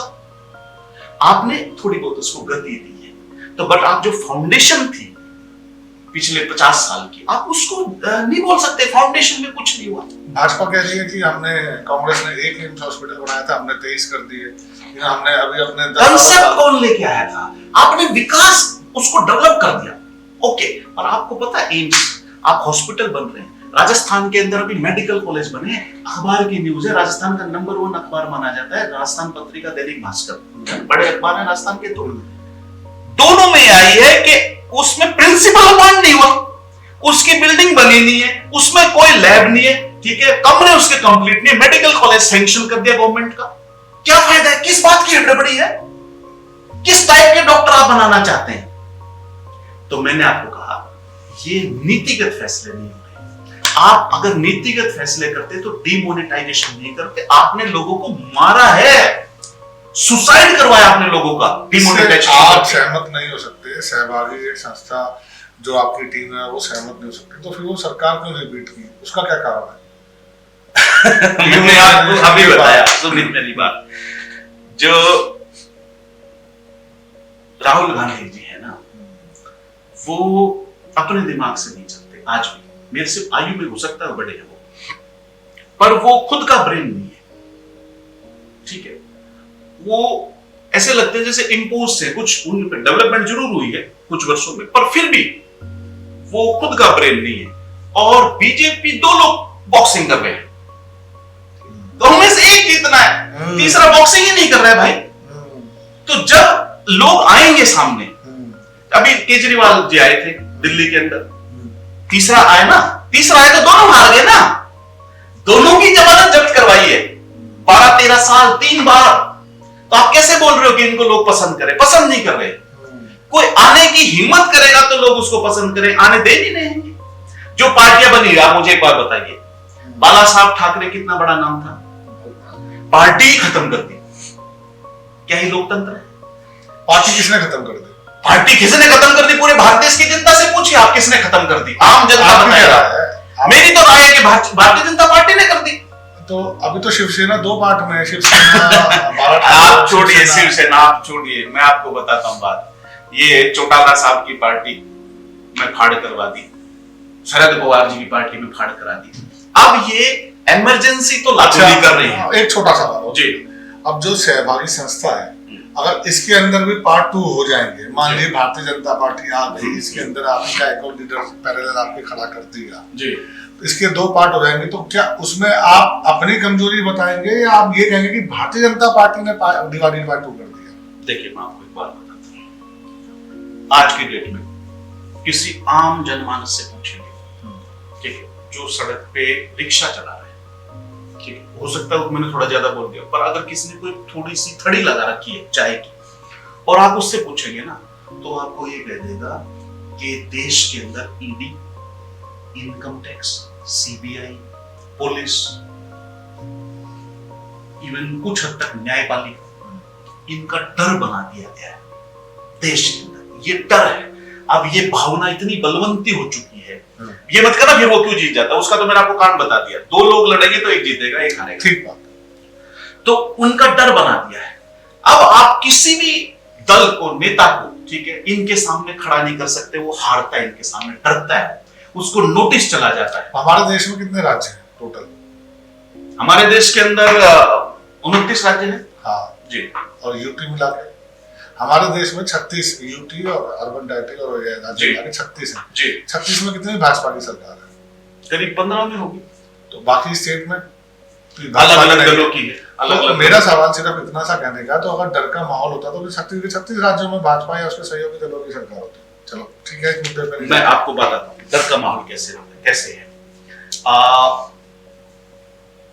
जिस तरीके से महाराष्ट्र में सरकार चल रही थी, रातों रात उन लोगों को गायब कर दिया जाता है, ठीक है, और पार्टी तक लोगों की तोड़ दी जाती है, ठीक है। ऐसा भारत के इतिहास में पहले नहीं होता था। एक चीज मैं आपको बताता हूं, जो बीजेपी कहती है वो कहती है कि आपातकाल लागू करा, ठीक है। 75 कांग्रेस ने भी बहुत सी सरकारों को बर्खास्त करा था, ठीक है, आपातकाल लागू करा था। कांग्रेस ने कोई गलत काम करा था, इसका नहीं थोड़े ना आप भी करोगे, ठीक है। तो लोकतंत्र की हत्या करने का आपको हक नहीं है, ठीक है। अजीत पवार जी पे प्रधानमंत्री ने इल्जाम लगाया था कि बहुत बड़ा करप्ट आदमी है, और अजीत पवार जी उसमें शामिल हो गए, वो डिप्टी सीएम बन गए, तब वो ठीक हो गए। तब आपकी एजेंसीज कहां गई? ये सवाल तो पूछे जाएंगे। हाँ ठीक है। तो मैं ये आपको कहना चाहता हूं कि डर का माहौल हो गया। लोग है ना, राजनीतिक दल बनाने की बात नहीं कर सकते। अब जहां तक बात है सहभागी सोच की, इस पे कोई डंडा नहीं चल पाएगा, ना ईडी, ना सीबीआई, ना पुलिस। तो डर का माहौल है, अभी तो आपने कहा इस पे डंडा नहीं चल पाएगा। नहीं, अभी आपने कहा डर का माहौल है, पर इस पे डंडा नहीं चल पाएगा। तो फिर आपको डर नहीं है ना? आप में तो कोई पॉलिटिकल पार्टी भी नहीं है और आपको डरा, जिनकी पॉलिटिकल पार्टी है उनको डरा। हम तो आपको ये कैसे? मैं आपको बताता हूं, आज का जो भारत देश बन गया है, जो लोकतंत्र बन गया है, उसके खिलाफ अगर आपको बोलना है, उस डिक्टेटरशिप के खिलाफ अगर बोलना है, ठीक है, तो आप तानाशाह कह रहे हैं? तानाशाह करें। अगर उस तानाशाह इसलिए डिमोनेटाइजेशन कर दिया आपने किसी से बिना आप तानाशाह कह रहे हैं? बिल्कुल कह रहे हैं, ठीक है। तो वो किस तरीके से, अगर उसके खिलाफ आपने लड़ना है, ठीक है, तो आपकी एक सबसे बड़ी विशेषता चाहिए। वो विशेषता है कि आप फक्कड़ होने चाहिए। आपकी जेब में कुछ नहीं होना चाहिए, जेब नहीं होनी चाहिए। कुछ है? आप देख रहे हैं मेरे कुर्ते में जेब नहीं है, आप देख रहे हैं, ये कुर्ते में जेब नहीं चाहिए। महावीर सिंह जी बोल्ड है पूरे। तो जब कुछ है ही नहीं, तो किसको? हम तो एक काम के लिए निकल चुके हैं। तो फिर अगर आपने हमने अपने आप को समाज को समर्पित कर दिया। आपने समाज को समर्पित कर दिया। आपने सुना? मैं एक छोटी सी बात बताता हूं, आप सुनिए। एक छोटी सी बात सुनिए। ये जो प्रचारक हैं, अभी प्रचारक प्रमुख हैं भारतीय जनता पार्टी के, जो नेता है मोदी जी, ये बोलते थे कि मैं इतनी कम संसाधनों में जिया हूं कि फुल बाजू का मैं कुर्ता नहीं पहनता था, इसलिए मैंने यहां तक का सिलाया। तो ये इंजीनियर महावीर सिंह यहां कह रहा है कि मैं मेरी कुर्ते में जेब नहीं बनाता हूं। तो ये प्रचारक हैं, तो हम इनके इनसे कम नहीं है। मजा आएगा जब बीजेपी और कांग्रेस के सामने सहभागी परिवार लड़ेगा और जीतेगा। हमारी शुभकामनाएं आपके साथ हैं। जी मेरा सवाल ये है, आपके पास संसाधन भी नहीं है, आपके कुर्ते में जेब भी नहीं है, हाँ। और 4 लोकसभा सीटों की आप तैयारी हाँ। कर रहे हैं 2029 में, और आप कह रहे हैं कि हम जीत के दिखाएंगे, अब मैं आपको तो उस संसाधनों का इस्तेमाल कैसे करेंगे? मैं बताता हूं कहां से लाएंगे संसाधन। देखिए, राजनेताओं ने, चाहे वो किसी भी पार्टी के हो, जानबूझ करके ये बात स्थापित कर दी कि चुनाव बहुत महंगी चीज होती है। जैसे आप किसी आम आदमी से पूछोगे तो वो आपको कहेगा कि यार ये झुंझुनू का चुनाव जीतने के लिए तो 10 करोड़ रुपए चाहिए एक विधानसभा का, तब आप जीतोगे। ऐसी धारणा बना दी। तो एक विधानसभा का जीतने के लिए 10 करोड़ चाहिए, तो बड़े बड़े आदमियों से पूछे, बोले 200 विधानसभा राजस्थान में तो 2000 करोड़ रुपए चाहिए तब एक पार्टी बने। कोई 500 करोड़ की बात करता है, कोई 1000 करोड़ की बात करता है, तब पार्टी बने। हमारे पास नहीं है। ये बातें झूठ है। संसाधन नहीं चाहिए।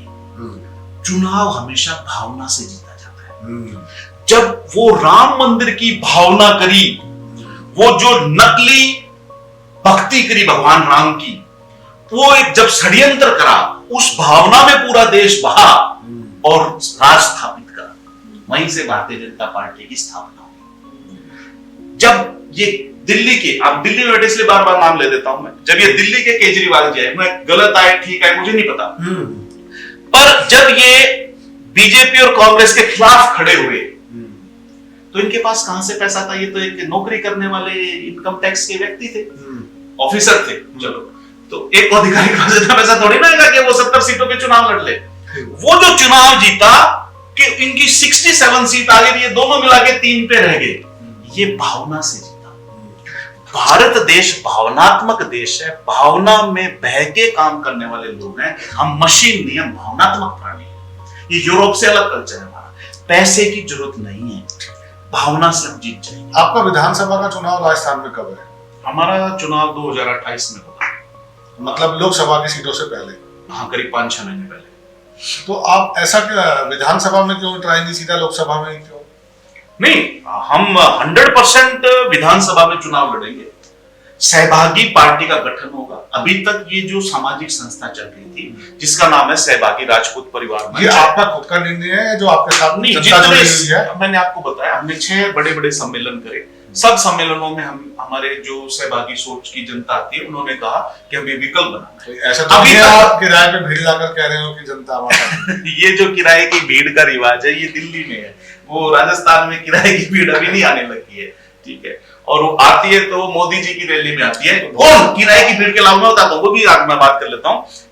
उसमें आंगनवाड़ी कार्यकर्ता आती है, ठीक है, महिलाओं को उसमें जबरदस्ती बुलाया जाता है। हमारी तो सहभागी सोच के आपको खास बात बताता हूँ। हमारे पास पैसे तो नहीं, पर जब टेंट लगता है तो लोग लगवाते हैं, खाना लोग बनवाते हैं, अपनी बसों में आते हैं, ठीक है, अपने साधनों से आते हैं, चंदा देते हैं और उससे हमारे कार्यक्रम। महावीर जी ये कह रहे हैं कि इनकी सभा में जो भीड़ आती है वो तो इनकी ईमानदारी से आती है, और जो भारतीय जनता पार्टी की सभा में भीड़ आती है वो किराए की। हाँ, कांग्रेस में भी हाँ, एक ही बात। वो सरकारी कर्मचारी आते हैं। मैं आपको बताता हूँ, आप पता करना, झुंझुनू के अंदर सीएम आते हैं, ठीक है, और झुंझुनू के अंदर गृह मंत्री भी है, वो उनकी सभा हो रही है और उनके बाजू के कैंपस में हमारी सभा हो रही है, और हमारी सभा में मंत्री की सभा से ज्यादा भीड़ है।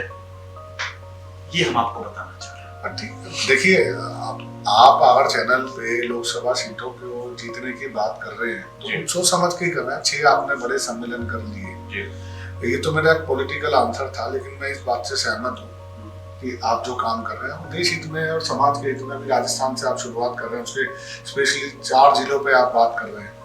तो अभी जैसे उन तीनों पे जाट सांसद हैं जी, और राजपूत वहां पे दूसरे नंबर पे आते हैं, फिर भी किसी को तो क्या ये जाट राजपूत की राजनीति तो नहीं? ऐसा तो कुछ नहीं। देखिए, ये आप जातिगत राजनीति करोगे तो आप लंबा बिल्कुल नहीं चल पाओगे, ठीक है। मैंने अभी कहा हर जाति में अच्छे लोग हैं, हर जाति में बुरे लोग हैं। हम ये कहना चाह रहे हैं कि सबको समान हक मिलना चाहिए। या आप किसी अच्छे जाट से जाके पूछिए ना, ठीक है, उनसे भी पूछिए क्या वो संविधान को मानते नहीं मानते, बोलेंगे मानते हैं। समानता का हक सबको चाहिए नहीं चाहिए? चाहिए। तो कोई अगर 40 वर्ष से कोई शेड्यूल कास्ट नहीं बना तो उसको मौका मिलना चाहिए नहीं मिलना चाहिए? वो भी हाँ करेगा। वो लेकर के सामान्य वर्ग को मौका नहीं मिला तो वो भी हाँ करेगा, मुस्लिम को मौका नहीं मिला तो वो भी हाँ करेगा। तो ये जाट राजपूत की बात नहीं है, हम अपनी सहभागिता की बात कर रहे हैं। अब दूसरा मेरा एक सवाल हो गया, राजस्थान में डबल इंजन की सरकार है जी, डबल इंजन की सरकार होने के बाद भी आप खुश नहीं है, उसका क्या कारण है? डबल इंजन को, ट्रिपल इंजन को, ये नारा है, ठीक है। ये जैसे कहा था कि आपके हर के खाते में 15 लाख रुपए आ जाएंगे, ठीक है, जैसे वो नारा था, फिर बाद में कह दिया गया तो जुमलेबाजी थी, जुमलेबाजी। मैंने कहा आपको कि 12 साल से सरकार हो गई और ये कह रहे हैं बहुत बड़े पर्यावरणविद हैं, और पर्यावरण को कितना भयंकर नुकसान सिर्फ सड़कों के ऊपर सड़क बनाने से हो रहा है, और 12 साल में आप पॉलिसी नहीं बना पा रहे। ये नीति आयोग आपके पास में क्या कर रहा है, ठीक है, एक छोटी सी चीज को नहीं समझ पा रहे कि उससे आप पहाड़ खोद रहे हो, ठीक है, नदियों का खनन कर रहे हो सड़क बनाने के लिए। आप ये एक आदेश जारी नहीं कर सकते कि जो भी सड़क बनेगी भारत देश में वो उसी हाइट पर बनेगी। ग्लोबल वार्मिंग भी उसकी वजह से हो रही है, तो उसको खोद के बनाओ। एक छोटी सी चीज मैं बता रहा हूं, क्योंकि मेरा इंजीनियरिंग बैक ऑफ माइंड है, तो मैं उसको समझा रहा हूं आपको। ऐसी बहुत सी समस्याएं हैं, ये डबल इंजन बने, ट्रिपल इंजन बने, इससे कोई फायदा नहीं हो रहा है। राजस्थान का बहुत बड़ा नुकसान करा है, मैं आपको बताता हूं कैसे। जो अभी माननीय मुख्यमंत्री हैं राजस्थान के भजनलाल जी, ये राजस्थान के इतिहास के सबसे कमजोर मुख्यमंत्री हैं, सबसे अनपॉपुलर मुख्यमंत्री हैं, क्योंकि ये अपना जो पर्सनल सेक्रेटरी लगाते हैं वो भी खुद नहीं लगा पाते हैं, वो भी गृह मंत्रालय राजस्थान भारत सरकार से लग रहा है। तो इसमें क्या तकलीफ है आपको? बिल्कुल तकलीफ है। आपने राजस्थान का प्रतिनिधित्व चुना था, आप ये देखिए, आप ये कह रहे हैं कि लोकतंत्र है देश में, लोकतंत्र होना चाहिए, पार्टियों के अंदर भी होना चाहिए, पर पार्टियों के अंदर पूरे भारत ने मीडिया के सामने देखा कि जब राजनाथ सिंह जी बतौर पर्यवेक्षक राजस्थान आए तो उनके साथ में इधर वसुंधरा जी को बिठाया और कुछ बीजेपी के पुराने नेता बैठे, विधायकों की बैठक हुई, मीडिया के सामने राजनाथ जी ने वसुंधरा जी को ऐसे पर्ची दी कि इसको डिक्लेयर करो, और वसुंधरा जी सरप्राइज रहेगी जो उन्होंने भजनलाल, ये सबने देखा मीडिया के सामने। तो जब वसुंधरा जी से भी ये डिस्कस नहीं हो रहा है कि मुख्यमंत्री कौन बनेगा, तो इसका मतलब यहीं से दिल्ली से बन के आ रहा है। अनाउंस किसने किया था नाम? वसुंधरा जी ने अनाउंस करा, वसुंधरा जी से अनाउंस करवाया, पर ये पर्ची दी तो उससे पहले उनको नहीं पता है, पर्ची से पहले वसुंधरा छोड़ो राजस्थान के किसी नेता को नहीं पता है। कहां लोकतंत्र है? लोकतंत्र कहां है? संगठन के अंदर लोकतंत्र होना चाहिए।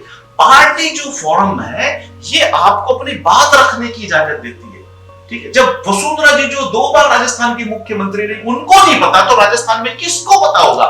ये व्यक्ति पहली बार एमएलए बने हैं, भारतीय जनता पार्टी की विचारधारा के खिलाफ चुनाव लड़े हैं, भ्रष्टाचार का आरोप है, भारतीय जनता पार्टी की विचारधारा के खिलाफ चुनाव लड़े हैं और जमानत जब्त हुई है, पहली बार विधायक बने, कोई प्रशासनिक एक्सपोजर नहीं है।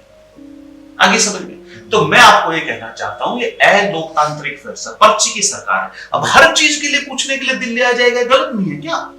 ये गलत है। राजस्थान का मुख्यमंत्री राजस्थान के प्रशासन का सबसे बड़ा होता है। जब भैरव सिंह जी मुख्यमंत्री थे तो हमने ये सुना है कि एक बार भारत के गृह मंत्री आए थे, वो जाना चाह रहे थे किसी क्षेत्र में, और जहां उनके जाने से दंगा भड़क सकता था, भैरव सिंह जी ने उनको एयरपोर्ट पे अरेस्ट करवा दिया था, हाउस अरेस्ट, कि या तो वापस बैठ के दिल्ली चले जाए, अगर जयपुर में कदम रखो तो यही अरेस्ट करूंगा। तो ये मुख्यमंत्री पद होता है, वो तो कुछ है नहीं, वो तो more of A Babu clerical हो गया। और आजकल ये एमएलए मंत्री हैं ये बीजेपी के, आप किसी से पता करना, ये एमएलए मंत्री ये नहीं है, ये क्लर्क है, नेता नहीं है। नेता वो होता है जो समाज की बात उठा सके। मैं आपको एक छोटी सी बात बताता हूं, झुंझुनू के अंदर, ठीक है, अब इसको फिर आप बोलेंगे जाति का नाम ले रहे हैं, एक व्यक्ति जिसका नाम झुंझा है, उसका नाम झुंझा जाट रख दिया और झुंझार सिंह नेहरा रख दिया, ठीक है, बोले इसने झुंझुनू की स्थापना करी है। 2009 में उसकी मूर्ति बना दी, उसके आगे लिख दिया झुंझुनू का संस्थापक, ठीक है। अब 2000 उस टाइम कांग्रेस की सरकार थी, अब बीजेपी की सरकार है, 2025 में लिख दिया उसके नाम से मुख्य सर्कल कर दिया, झुंझार सिंह नेहरा झुंझुनू का संस्थापक। कोई चरित्र ही नहीं कभी इतिहास में। ऐसे बोल रहे सीकर के अंदर, ऐसे बोल रहे चूरू के अंदर, ऐसे बोल रहे नागौर के अंदर। राजस्थान का इतिहास वो इतिहास है जिसपे पूरा भारत देश गौरव करता है। ये जाति का इतिहास नहीं है, ये वो इतिहास है कि जो अब्राहम लिंकन की माताजी ने अब्राहम लिंकन को कहा जो भारत यात्रा पे आए थे कि बेटा जब अगर भारत जाए तो हल्दी घाटी की थोड़ी मिट्टी ले आना। तो उन्होंने बोला माताजी क्या करोगे? बोला मैं अमेरिका में छिड़काव करूंगी उस मिट्टी का ताकि लोगों को यह पता चल जाए कि स्वतंत्रता संग्राम की लड़ाई लगातार वर्षों तक कैसे लड़ी जाती है, निरंतर कैसे लड़ी जाती है। उस भारत राजस्थान की मिट्टी का अपमान कर दिया।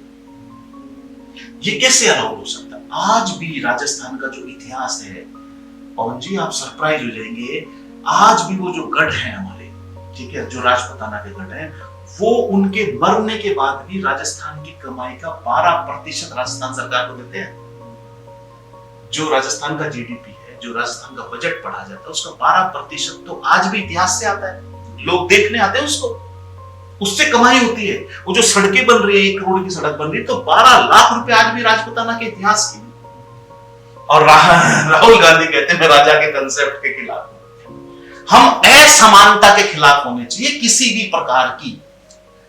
हम कोई भी सिस्टम दुनिया में फुल प्रूफ नहीं हो सकता है। लोकतंत्र बना, एक सिस्टम बना, लोगों ने अपने आप मिलकर एक सिस्टम बनाया कि ये फुल प्रूफ है, पर आपको पता है उसकी बहुत कमियां क्या निकल के आ रही है।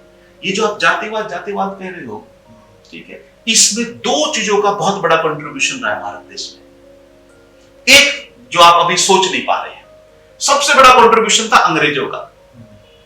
जब वो 1857 की क्रांति को दमन कर रहे थे, उसके बाद में उन्होंने सोचा ये तो हिंदू मुस्लिम सब एक हो जाते हैं यार, उनके खिलाफ लड़ाई में सब एक थे, तो उन्होंने कहा इसको कैसे रोकना है, तो धर्म आधारित बंटवारा करवा दिया।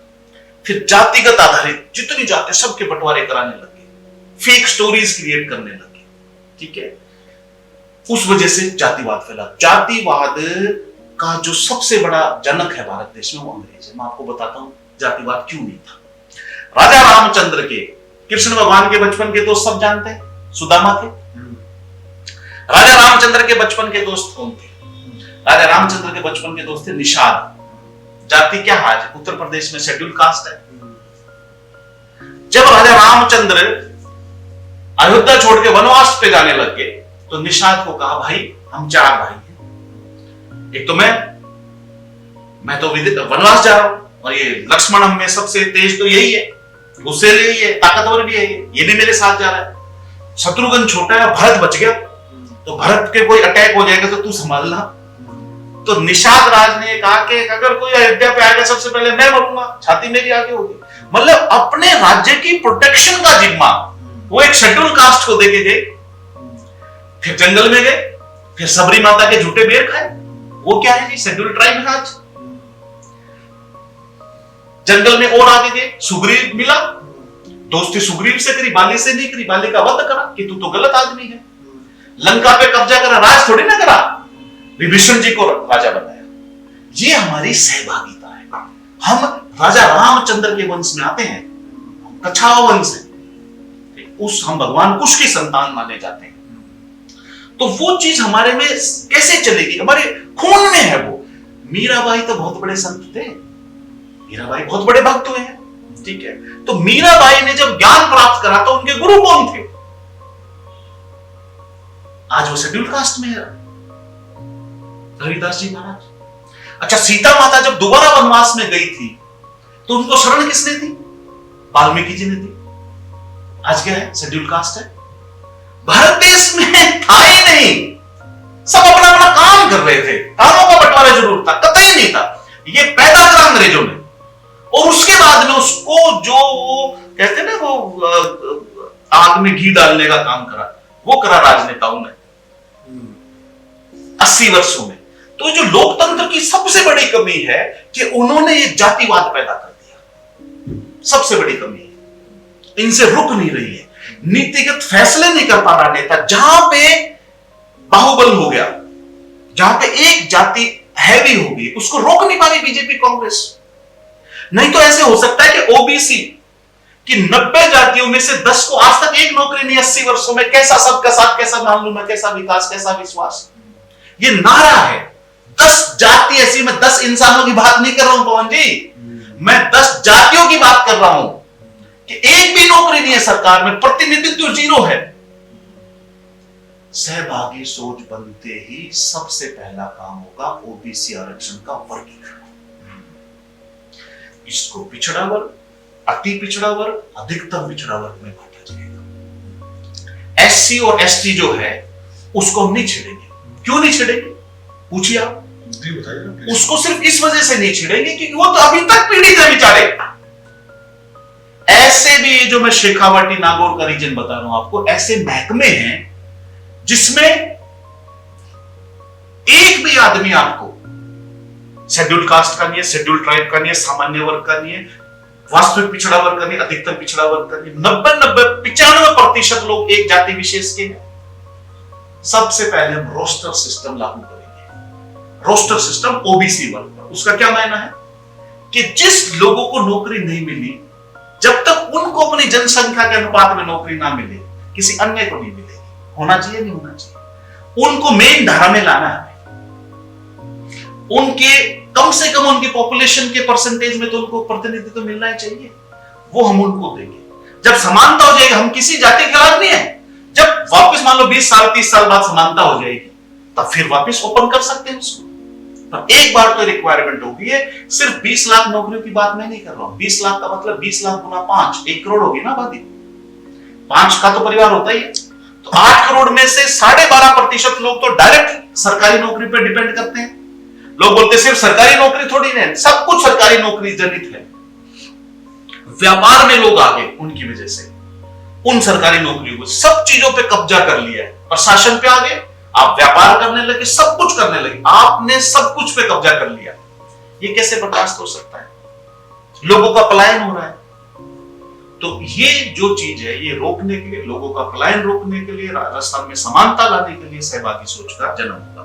एक बहुत बड़ा महत्वपूर्ण सवाल है मेरा आपसे जी, क्योंकि आप राजपूत समाज में आते हो जी, राजपूत समाज की भागीदारी जी, डबल इंजन की राजस्थान सरकार जी, और केंद्र की सरकार, जी, इन दोनों में भाजपा की सरकार में, चाहे वो केंद्र की राज्य में, बड़ी उपलब्धि है या काफी लोग हैं आपके समाज में, फिर भी आप सहमत नहीं हो? क्योंकि मुझे लगता है कि आप सहमत ना होने का कारण है कि आपने जो नाम रखा हुआ है अपनी पार्टी का सहभागी, जी, आप चाहते हो सभी समाज का है जी।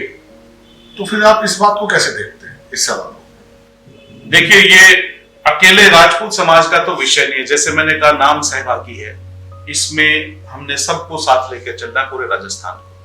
पर अब आप क्योंकि राजनीति का सवाल पूछ रहे हैं कि राजस्थान के अंदर काफी प्रतिनिधित्व है। राजस्थान में अभी फिलहाल 3 मंत्री राजपूत समाज से आते हैं। अगर आपको उन्हीं की बात करनी है तो डिप्टी सीएम भी राजस्थान हमारे ही है, और एक हमारे राज्यवर्धन जी राठौड़ ओलंपिक फेम पर्सनैलिटी है, और एक हमारे गजेंद्र सिंह जी खींसर साहब हैं, वो भी चिकित्सा मंत्री हैं। तो 3 मंत्री हैं राजस्थान सरकार में। ये संख्या का जो अनुपात है ना, उसके हिसाब से तो फिर आप उसको समझा सकते हैं कि ठीक है। पर ये जो भारतीय जनता पार्टी जनसंघ, ये जो पैदा करा गया था राजस्थान में, ये राजपूत समाज का उसमें बहुत बड़ा योगदान रहा है। ठीक है, हम अगर सिर्फ समाज की बात करनी है आपको, तो उसको पैदा करने वालों में जो सबसे अग्रणी रोल है वो राजपूत समाज का था। अब उसको एकदम साइडलाइन कर दिया गया है। मैं आपको बताता हूं कैसे। आम राजपूत का जो है ना, वो पार्टिसिपेशन नहीं, वो सहभागिता नहीं। जैसे मैं आपको बताता हूँ छोटी सी बात। आपको मैंने कहा झुंझुनू, सीकर, चूरू, नागौर, अन्य राजस्थान के जिलों का इतिहास बदला जा रहा है। थोड़े दिन पहले क्या दिखा दिया कि राजपूताना जो मराठों के अधीन था, मराठा तो कल पैदा हुए थे 18वीं शताब्दी में। राजपूतों का साम्राज्य तो पता नहीं कब से था। बप्पा रावल का ईरान तक राज था, वहां तक चौकी उन्होंने स्थापित करी थी। ठीक है, जो मेवाड़ वंश के राजा थे। तो मैं ये कहना चाह रहा हूं कि अब वो एनसीईआरटी में 8वीं कक्षा में छाप दिया कि मराठों के अधीन था राजपूताना। ठीक है, हमारे सरकार में मंत्री है, हमारे भारत सरकार में मंत्री है, वो जाके शिक्षा मंत्री से मिले। एक बार लोगों ने थोड़ा सा हो लड़करा, वो शिक्षा मंत्री से मिले, नतीजा जीरो। कुछ दिन की बात हुई, पूरे राजपूताना के इतिहास को मेरे ख्याल में एनसीईआरटी में 2 4 5 लाइन में लिख देते हैं। उसमें भी क्या लिखते हैं कि राजपूत आपस में लड़ते रहते थे। राजपूत वो संगठन रहा है भारत के इतिहास में, चाहे मुगल काल आया हो चाहे अंग्रेजों का काल आया हो, उन्होंने हमारी शक्ति को समझ के संधि करी।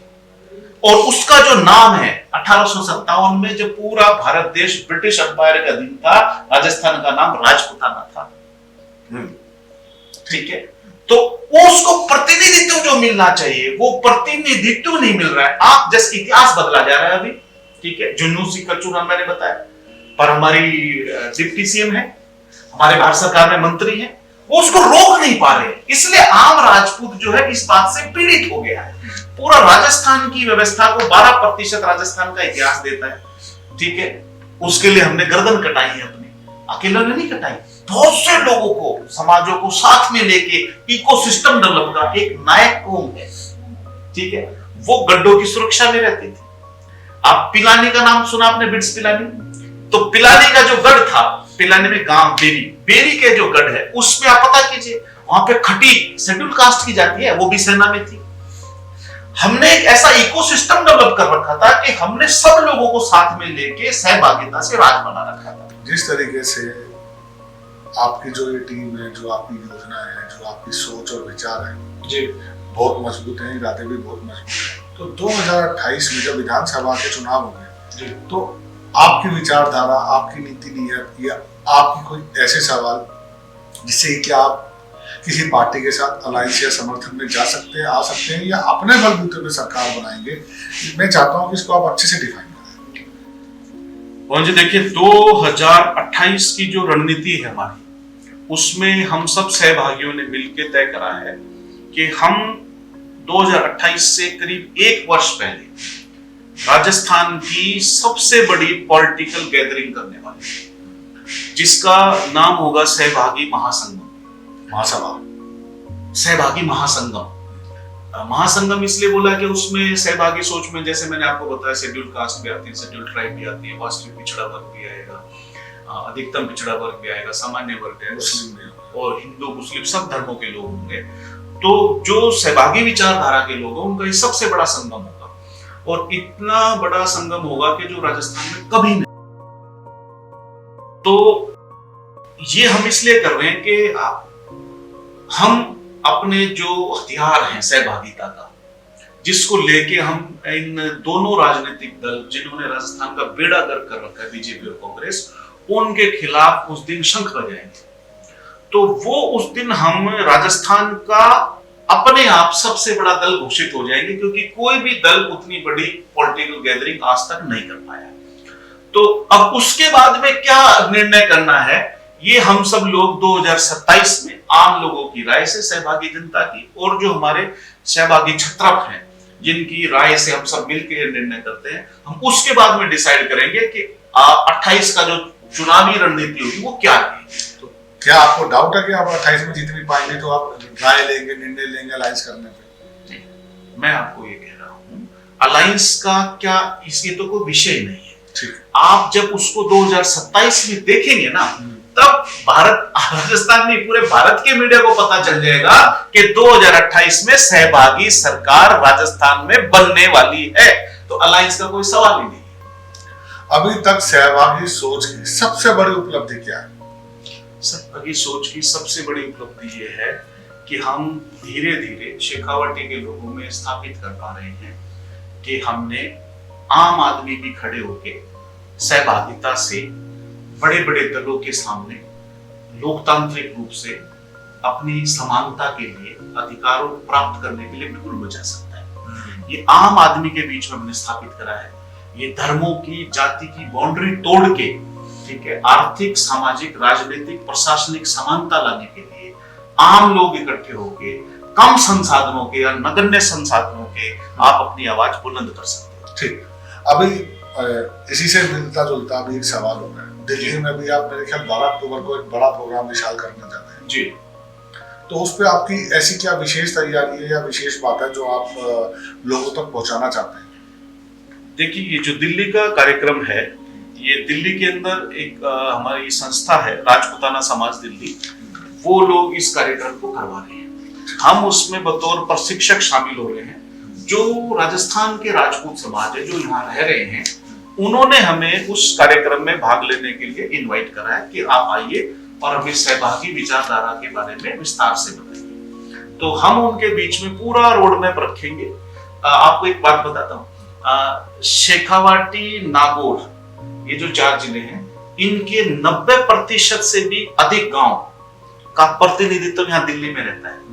और हमारे लोग, मैंने आपको बताया कि जैसे मैं नाम लिखता हूँ इंजीनियर महावीर सिंह शेखावत झाझड़, तो ऐसे सब अपने गांव का नाम लगाना पसंद करते हैं। तो वो दिल्ली में रह रहे हैं, दिल्ली में व्यापार कर रहे हैं, पैसा कमा के दिल्ली की तरक्की में दे रहे हैं, पर वो राजस्थान से भी जुड़े हुए हैं, उनकी रूट्स जुड़े हुए हैं। वो ज्यादातर लोग 90-95% लोग हमेशा के लिए राजस्थान से ही जुड़े रहेंगे। तो इसलिए उन्होंने बुलाया है। तो हम आके उनको बताएंगे कि हमारा रोड मैप क्या है, हम कैसे समाज की आर्थिक, सामाजिक, राजनीतिक और प्रशासनिक ताकत मिलकर बढ़ा सकते हैं। देश में इतने सारे लीडर्स रहे हैं, बड़े छोटे, स्टैंडिंग, तो उनके ऊपर मैं पर्सनली आपकी राय जानना चाह रहा था। उसका कारण है क्योंकि उन लोगों की राय जो आप देंगे वो बहुत ज्यादा मैटर करती है आपके आने वाले चुनावी बिगुल को। मैं आपकी एक बात से बड़ा प्रभावित हूँ, जिस तरीके से आपने कहा कि 2027 में हम वो कर दिखाएंगे जो किसी ने ना सोचा होगा, ना देखा होगा, ना सुना होगा। तो इसलिए इन सारे लोगों के ऊपर आपकी क्या राय है बहुत ज्यादा मैटर करता है। मैं पहला नाम शुरुआत कर रहा हूँ महात्मा गांधी जी से, उनके लिए क्या कहेंगे? राष्ट्रपिता, एक बहुत महान व्यक्तित्व। अंबेडकर जी पे क्या कहेंगे? अंबेडकर जी भारत के संविधान निर्माता। लाल बहादुर शास्त्री जी, भारत देश के सबसे साफ ईमानदार छवि के प्रधानमंत्री। महात्मा ज्योतिबा फुले। महात्मा ज्योतिबा फुले एक बहुत बड़े शिक्षक, असमानता के खिलाफ, सामाजिक असमानता के खिलाफ आवाज उठाने वाले पुरोधा। महाराणा प्रताप। महाराणा प्रताप प्राप्त स्मरणीय और एक वो योद्धा जिसने सिखाया कि अपनी स्वतंत्रता की लड़ाई को आपको निरंतर लड़ना पड़ता है। और अब्दुल कलाम जी के लिए कैसे? अब्दुल कलाम जी भारत देश के अर्जुन, वर्तमान भारत देश के अर्जुन तीर चलाते थे, वो मिसाइल चलाते थे। महराव शेख। महाराव शेखा जी शेखावाटी के जनक, असमानता के खिलाफ बिगुल बजाने वाले, धार्मिक सौहार्द के भारत देश की विचारधारा को पनपाने वाले पुरोधा। Leader of opposition Rahul Gandhi बड़े फेमस हैं आजकल, उनके लिए 2 शब्द। राहुल गांधी जी काफी समय से संघर्ष कर रहे हैं, पर मैं ये समझता हूँ कि Rahul Gandhi ji member of parliament है, संघर्ष तो नहीं कर रहे।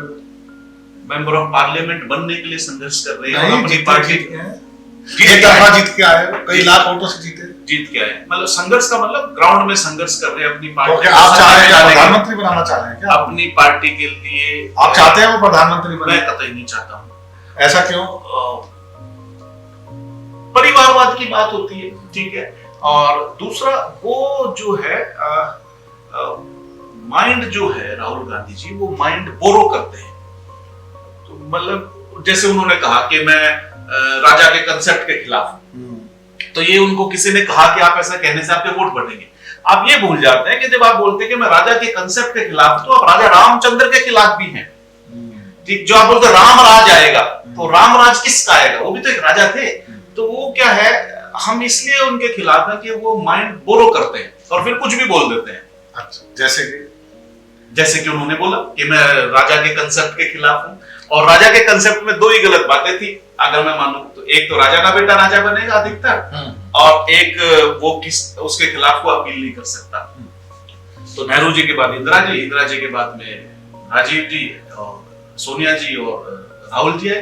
तो राजा के बाद राजा आ रहा है, ठीक है। तो उस कंसेप्ट की जो बुराई थी उन्होंने ग्रहण कर ली, ठीक है। उस कंसेप्ट की जो अच्छाइयां थी सैकड़ों, वो ग्रहण नहीं करी। अब देश के सबसे बड़े लोकप्रिय प्रधानमंत्री और वर्ल्ड के बेस्ट लीडर श्री नरेंद्र मोदी जी के लिए, देश के प्रधानमंत्री, उनके लिए क्या कहेंगे? देखिए, बेस्ट लीडर तो आप उनको कह रहे हैं, मैं तो नहीं, देश के प्रधानमंत्री आप हमारे हमारे देश के प्रधानमंत्री नहीं है। बेस्ट लीडर तो नहीं, मेरा सवाल नहीं, आपके प्रधानमंत्री नहीं है। बिल्कुल है, 100% है। तो देश का प्रधानमंत्री बेस्ट लीडर नहीं होता? बेस्ट अवेलेबल हो सकता है। क्या बेस्ट अवेलेबल? तो वो लीडर नहीं है। नहीं, बेस्ट अवेलेबल है। अवेलेबल अगर जनता के तरीके से माना जाए, जो अवेलेबल हुआ, 2 लोगों ने कुश्ती लड़ी थी, राहुल जी और मोदी जी की, उनकी कंपैरिजन होगी। तो पवन जी ने तो लड़ी नहीं, तो पवन जी की कंपैरिजन क्यों होगी? महावीर जी ने नहीं लड़ी तो महावीर जी का कंपैरिजन। प्रधानमंत्री एक पोस्ट होती है और इलेक्टेड चुनाव MP, member of parliament, MLA को बेस्ट का मतलब होता है सबसे अच्छा। नहीं, इलेक्टेड इलेक्टेड तो 543 है, 543 में से एक को बनाया जाता है। ये प्रधानमंत्री का तो डायरेक्ट चुनाव होता नहीं है। अभी आपने क्या, अभी आप भारत देश में प्रधानमंत्री का डायरेक्ट चुनाव नहीं होता है। नहीं, अभी मैंने इसलिए सवाल पूछा था, अम्बेडकर जी के लिए कहा, आपने कहा संविधान के निर्माता है जी, जिन्होंने संविधान बनाया उस संविधान के हिसाब से 543 सीटें हैं। उन 543 की सीटों में से जो चयन होता है वो भी संविधान के हिसाब से होता है। तो फिर यहाँ आप संविधान को नहीं मानते, वहां आप संविधान को मानते? नहीं, मैंने कब कहा? मैं आपको कह रहा हूं, आपके सिर्फ एक शब्द से मुझे गुरेज है। आपने बोला बेस्ट लीडर। बेस्ट क्या होता है? सबसे अच्छा। तो ये किस आधार पे तय करते हैं, मैं बताता हूं। वो भारत के प्रधानमंत्री है, सम्माननीय प्रधानमंत्री है, इसमें कोई दो राय नहीं, ठीक है। मैं उनको जो देखता हूं मैं उनको, अगर एक व्यक्ति को मशीन मान ले तो मैं उनको सिर्फ एक प्रचारक देखता हूं, प्रचार मशीन।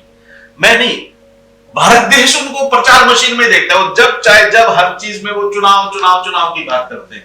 विदेश नीति में वो फेल हो गए। किस लिए फेल हो गए? वो अपना दोस्त दुश्मनी आइडेंटिफाई नहीं कर पाए 12 वर्षों से। वो किसी गैर मुल्क के प्रधानमंत्री की राजनीतिक सभा में उसका समर्थन करने के लिए चले गए, ठीक है। वो बोले मेरा मित्र है, फिर उस मित्र ने कहा मैं आपका मित्र नहीं हूं। 12 सालों से मीडिया, भारत देश की मीडिया यही कहती रही कि चीन दुश्मन है, चीन दुश्मन है, चीन दुश्मन। अचानक से आप शी जिनपिंग को अब मीडिया बताने लगी कि शी जिनपिंग ग्रेट है, शी जिनपिंग अवतार है, ट्रंप विलेन है। तो इसका मतलब क्या हो गया? वो मीडिया तो वो बोल रहा है जो सरकारें बोल रही है। मेरे लिए अगर मोदी जी को एक शब्द में डिफाइन करना हो तो मैं उनको सिर्फ एक अपनी पार्टी के लिए बहुत अच्छा प्रचारक। ठीक। कुल मिलाकर ये भारत के प्रधानमंत्री से तो सहमत है, लेकिन नरेंद्र मोदी जी से सहमत नहीं। आपके विचार? हाँ, उनके कर्मों से मैं सहमत नहीं हूँ। अब जैसे जो भी नेताजी सुभाष चंद्र बोस, नेताजी सुभाष चंद्र बोस भारत देश में आजादी के जनकों में से एक है। आजाद भारत के इतिहास में या स्ट्रगल जो हुआ या पिछले 100 वर्षों में अगर मैं कहूँ तो भारत देश के अंदर उनसे बड़ा कोई संगठन करता नहीं हुआ। इतनी बड़ी सेना बना के, ठीक है, एक आम व्यक्ति थे वो व्यापारी के थे, उस सेना को उन्होंने मेंटेन करा, अंग्रेजों के खिलाफ लड़वा दिया। तो सुपर हीरो। तो इस सुपर हीरो को सम्मान कांग्रेस ने आज तक नहीं दिया। माननीय नरेंद्र मोदी प्रधानमंत्री, जिनको आप बेस्ट लीडर नहीं मानते, उन्होंने सम्मान दिया था। बेस्ट लीडर नहीं मानता, हाँ, उन्होंने सम्मान दिया। नेताजी को सम्मान दिया। आपके सुपर लीडर की बात कर रहा हूँ। नेताजी को सम्मान किस चीज का दिया? सम्मान मिला है। किस चीज का? उनकी जयंती मनाई जा रही है, उनको सम्मान मिला है। और कांग्रेस राज 70 साल तक रहा, उसमें सम्मान नहीं मिला है। बस इतना सही प्रश्न है। ठीक है, पर मैंने तो कहा कि नेताजी को तो आपके लिए super hero yes VP Singh ji. VP Singh ji Bharat देश में, आजाद भारत में पिछड़ों के मसीहा, क्योंकि ओबीसी आरक्षण लागू करा। और आपको मैं बहुत इंटरेस्टिंग बात बताता हूँ, जो भारत देश के संविधान निर्माता है बाबा साहब भीमराव अम्बेडकर जी, जिन्होंने आरक्षण की व्यवस्था दी ताकि देश में समानता बने, उन्होंने बुद्ध धर्म अपना लिया था। और बुद्ध धर्म अपनाने से वो शेड्यूल कास्ट के रिजर्वेशन से बाहर हो गए थे। आप देखिए, विडंबना देखिए, जिसने संविधान बनाया वो रिजर्वेशन से बाहर हो गया था, क्योंकि एससी का जो रिजर्वेशन था वो केवल हिंदुओं के लिए बना था।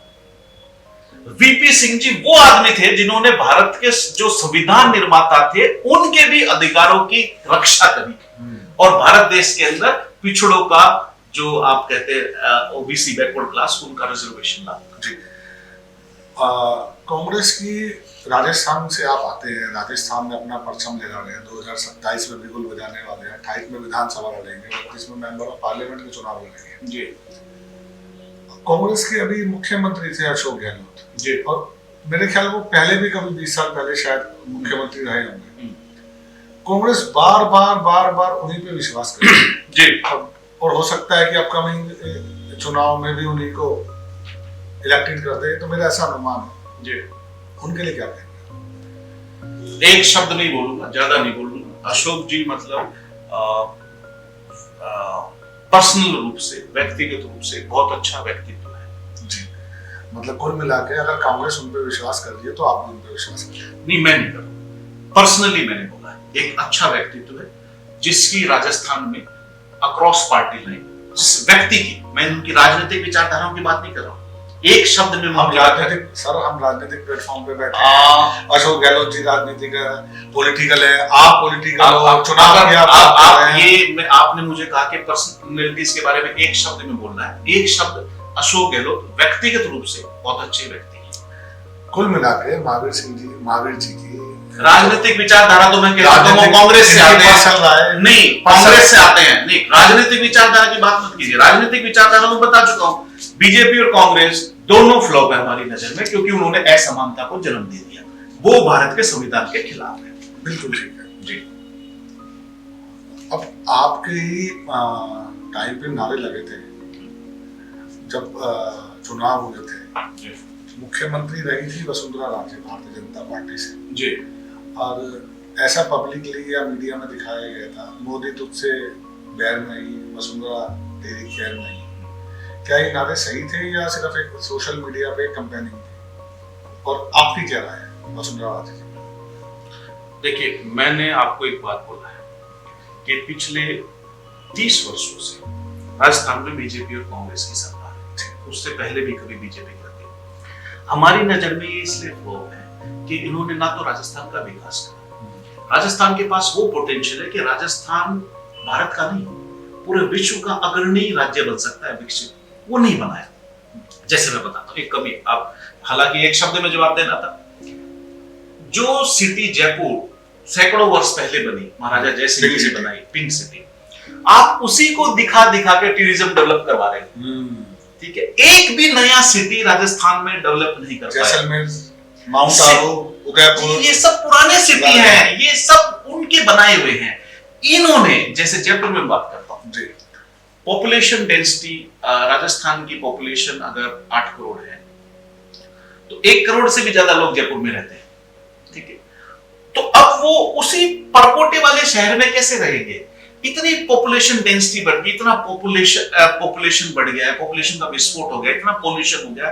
इनकी पॉलिसी दोनों की, चाहे गहलोत जी हो, चाहे वसुंधरा जी हो, चाहे वर्तमान में भजनलाल जी है, ये एक भी उस जो पॉपुलेशन का विस्फोट है, जो पॉल्यूशन का विस्फोट है, उसको कंट्रोल करने के लिए इन्होंने एक भी नई सिटी उसके सराउंडिंग में डेवलप नहीं करी। जैसे मैं आपको बताता हूं, शॉर्ट में बता देता हूं, दिल्ली के आप जाएंगे तो गुड़गांव डेवलप हो गया, यूपी में जाएंगे नोएडा गाजियाबाद डेवलप हो गया, ठीक है, हरियाणा में जाएंगे तो रोहतक सोनीपत डेवलप हो गया, ठीक है, फरीदाबाद तक चले गए, राजस्थान में उतना ग्रोथ नहीं हुआ। सो मैं आपको क्या कहना चाह रहा हूं कि इनकी पॉलिसी जो विजन है ना राजस्थान के लिए, वो कमजोर है। ठीक,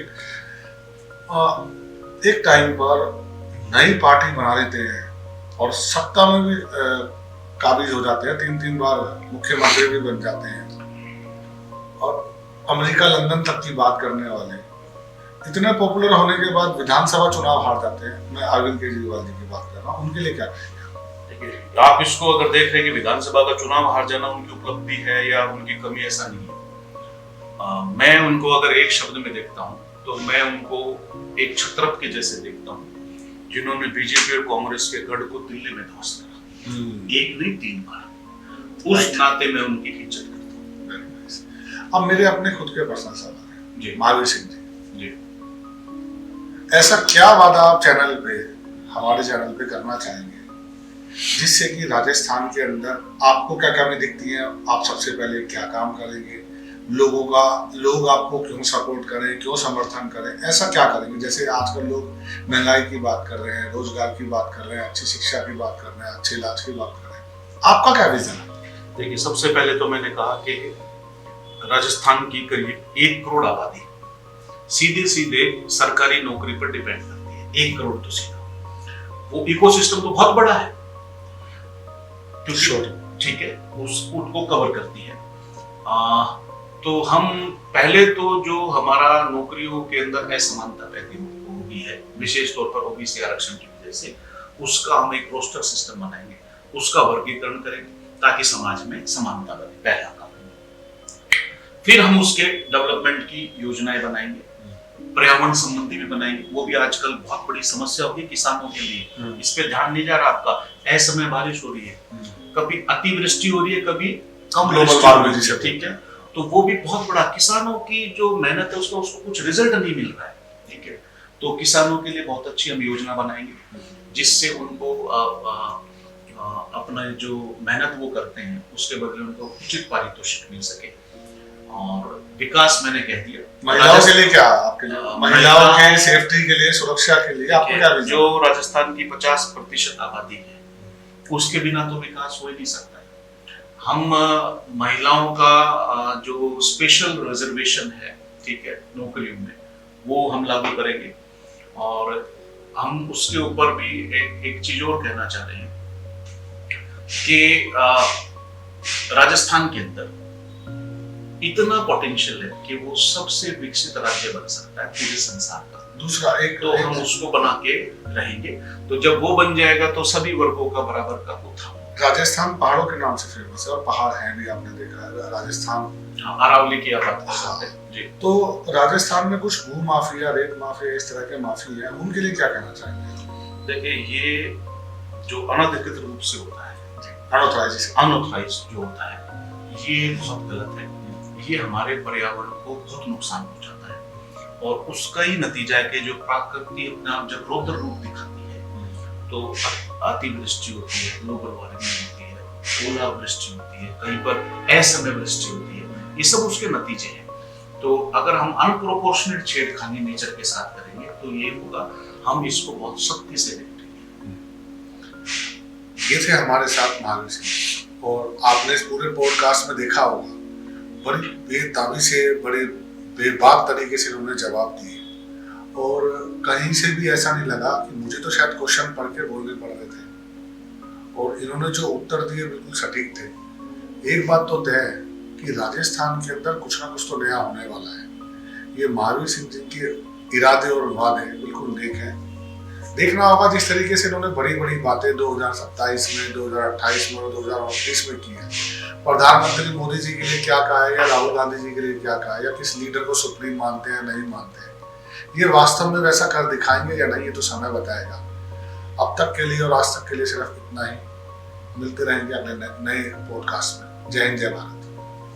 धन्यवाद।